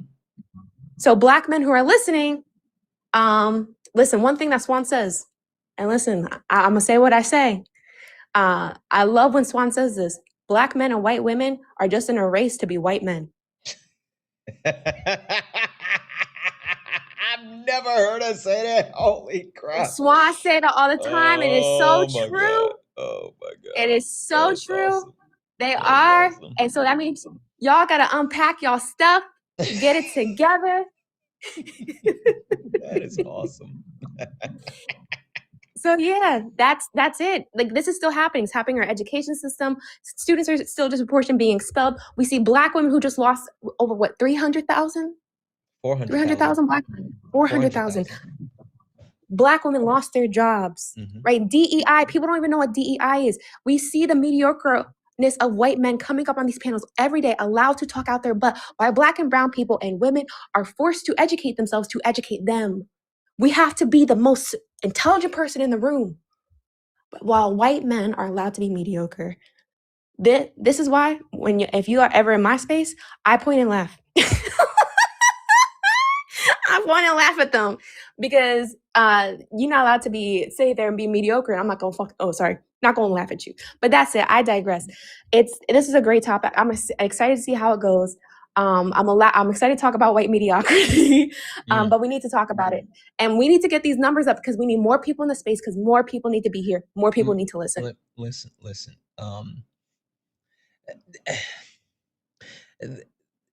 There's two different communities here in my community. I love everyone.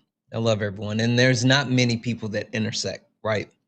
You have the people who love the sparring and they love the name calling and the soundboard and all this, but then you have like the community that really wants to grow and learn and like be better, and that's what we do here at Late Nights. And you can pay attention and you won't see many people who cross both. I was talking to Noah earlier, and Noah is always in Late Nights. I rarely ever see him in sparring. He might come in every once in a while, but Noah doesn't really mess with sparring. Noah's always here for Late Nights, but not really here for my mom and my wife. They don't like sparring, but they love Late Nights. So I'm not shocked to see where we are right now. So, but I think this is a super important topic, and something super important topic, and important for us to make sure that we are digging into this, because it literally I reached out to Swan and I was like, hey, do you want to help me with this topic? It started when I got tongue tied. Where Swan was on the panel. Look, say her name and she appears. I believe in Swan Brotherly.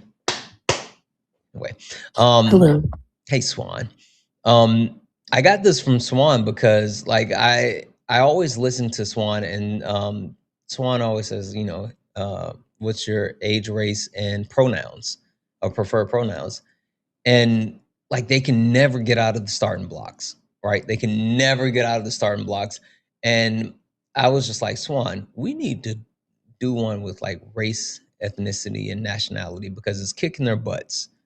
And like that's where this came from. Like that comment, me hearing them on Swan's panel all the time and me telling Swan that. And so Swan got my message late, but Swan is going to be helping me out with this week because like we need to get some straightening going on, right, Swan? Yes, 100%. 100%. Absolutely.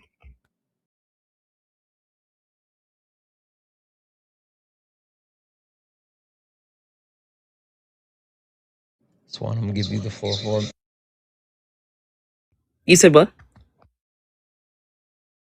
I'm gonna give you this floor for a minute. You can tell the people why this is important because the sound just said, "Wah!" I gotta fix it. You got it. Okay, wait. You mean just learning about racism and the difference between those three overall? I think the reason why this is so important, especially right now, is because and I always say this, I think that white supremacy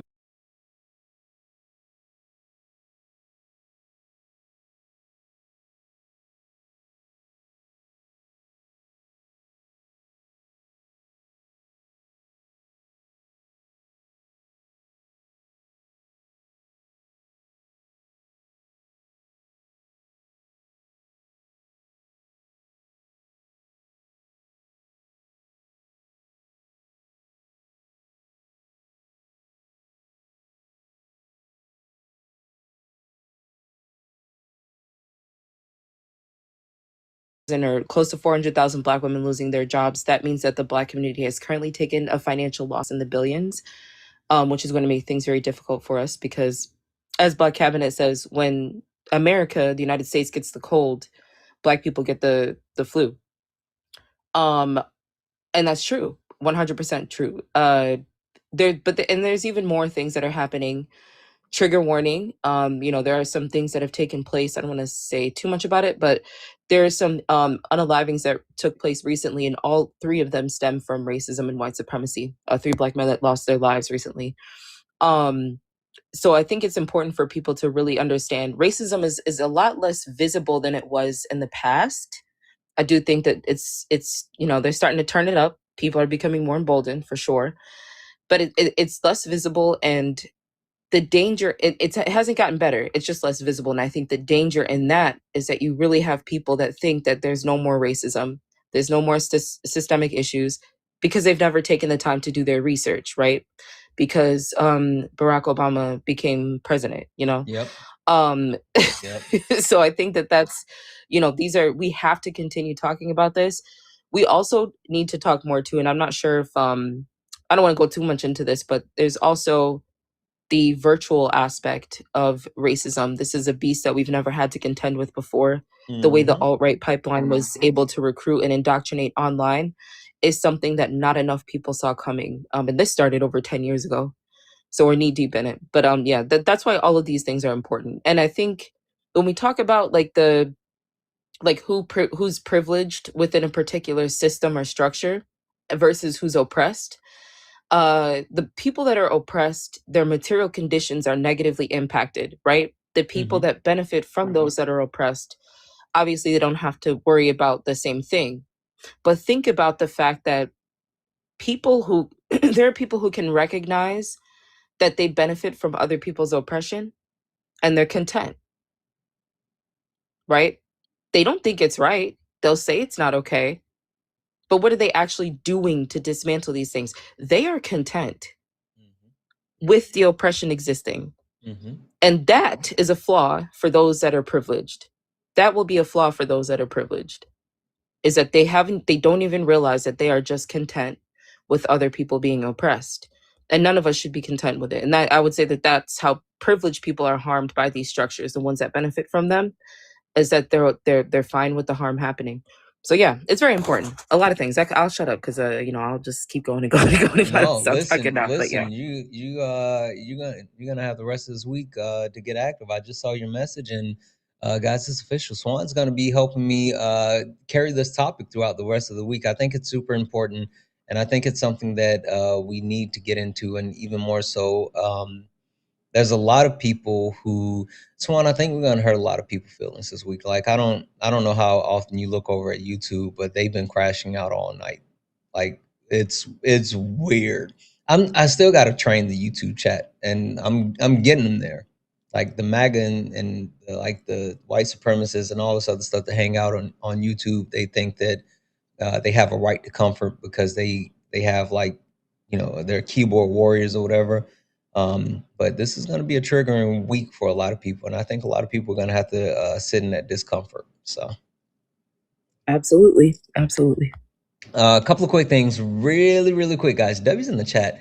W's in the chat for Jessica. Jessica sent a $1 donation saying mediocrity has become less acceptable as other marginalized groups have become more empowered. When someone asks what I bring to the table, all I do is laugh because I built the damn table myself. Time for men to level up. I know that's right. And then also, guys, W's in the chat for Nicholas. Nicholas sent a $20 donation saying bravery and clarity. And then followed that up, said, bro, seriously, your voice right now is critical. So much love. I don't know about critical, but I think it's necessary. I think there's many other voices that are more critical than mine. If you wonder who I'm talking about, go look at the first 2 weeks of Brunch with My Creator and prepare for the remaining couple of weeks of Brunch with My Creator, which include these 2 amazing women. You may think my voice is important. Honestly, what I look at myself as a catalyst. I'm a conduit. I'm a pipeline. So there's other voices that I promise you I would much rather you guys to hear than mine. And I'm going to do my best to make sure the right people are amplified. But W's in the chat for all those wonderful people. But that's where we land for this evening. We will be back tomorrow night at 10 p.m. Eastern, 7 p.m. Pacific. Swan, the the wife, Mrs. Management, or I can't remember how they got her set up, but Management wanted to know, are you going live? Because she was like, she messaged me, was like, do I need to go grab Swan's is she going live? So Swan, are you going live? I am, but Faisal's actually going to be live first, and then I'm going to go live after that. Okay. All right. Before we drop, if you want to put his information in the chat, we'll get it up here. But I'm gonna I'll give Swan you the floor first, since you're gonna be here for the rest of the week, and then we'll let Ari have the last word. Okay. Yeah, I think that it is going to be difficult. You just want me to talk overall about like no, just how we close out. What you got? Yeah, I think it is going to be difficult, but people have to understand that like you're gonna anybody that's struggling with feeling uncomfortable, understand that when everybody's liberated, right, or if we are able to lift up the group that's the most marginalized, everybody will be liberated. And I think that the liberation for those that are privileged really is definitely a mental one. I think sometimes when we have these discussions about racism, there are moments when I'm talking to someone who disagrees, who is having a very like real reaction internally and mentally to the conversation. And a lot of times there is this need to deny reality, to lie about things, to project, to, try to demonize another group of people that is oppressed. There's even just a complete denial of reality. Racism doesn't exist. It never existed. It's all in your mind. You just have a victim mentality, things like that, right? And I think about like if we were to apply that to, how we are raised, right? We're told, if you start lying about things, you're going to have to keep up with those lies. And that's going to become exhausting. And I think that that's something that those who are uncomfortable in these conversations needs to understand and contend with, is that, sure, you can continue to deny reality, right? But you're hurting yourself. Ultimately, you are hurting yourself. I think that also, it's the last thing I'll say. Also, follow Ari, guys. Make sure you give Ari a follow. Follow Ari, everybody. Please follow Ari. Follow Ari. The last thing I'll say is I think that when we talk about like the loneliness epidemic with the Wahite men, listen, it's already starting. You will be the reason for your own demise if you don't shape up. Like you literally. And that is through nobody else's fault. It's through the fault of their own, right? How do you conquer the entire planet, as they like to put it? Put all of these systems in place to benefit yourself. Create these systems to where it almost seems as though nothing can penetrate them. And then this is what you have to show for it. Is it really truly worth it? No, it's not. It's not worth it at all. So this process is going to be very difficult for a lot of people. But if you are someone who wants to see that change, then understand that you're going to have to put the work in, and you're going to have to be okay with being uncomfortable, and it's going to cause you to face yourself. And that's difficult for a lot of people. But if it doesn't happen, then you'll have to be comfortable with facing the wall. I was thinking the same thing. W's in the chat for Phoenix Eyes, who sent a $2 super chat. Thank you. Ari, what you got for the people? Yeah. One, follow Santana and Swan. Swan's not going to promote herself as much. Follow Swan, please. She's running also a really good topic about that's really similar and goes hand in hand. So like, it's a great follow up to this conversation after you're here this week with Santana. Go to Swan's Live and listen to how white men crash out when the question is posed. White men cannot survive without white supremacy, and they can't. I would argue also that they can't exist without this idea of masculinity and manhood, right? Because what whiteness does is their whole identity is now whiteness. And so when you say, hey, unpack your whiteness, listen to what they say. They say, you just want me to unalive? Yeah. That's not what I said. Yeah. Their identity is so attached to whiteness that they need that whiteness to maintain themselves. Same thing with masculinity. When I ask men to unpack what masculinity is, because I'm a gender abolitionist, they're like, do you want me just to unalive? No, because masculinity and manhood is a social construct. If we get rid of the social construct, you still get to live. Sorry. So like pay attention to those things. Follow these amazing creators. Listen to what they're saying. Listen to the conversation. And you'll hear everything that we are saying up here is absolutely true. You do not have to take our word for it. Listen to what they are telling you, right? Because they tell them themselves every day. Yeah. I couldn't agree more. One last thing really quick before we go. I want to call out Swan on behalf of YouTube. Because YouTube, you guys know I got your back. Don't even worry about it. I got it.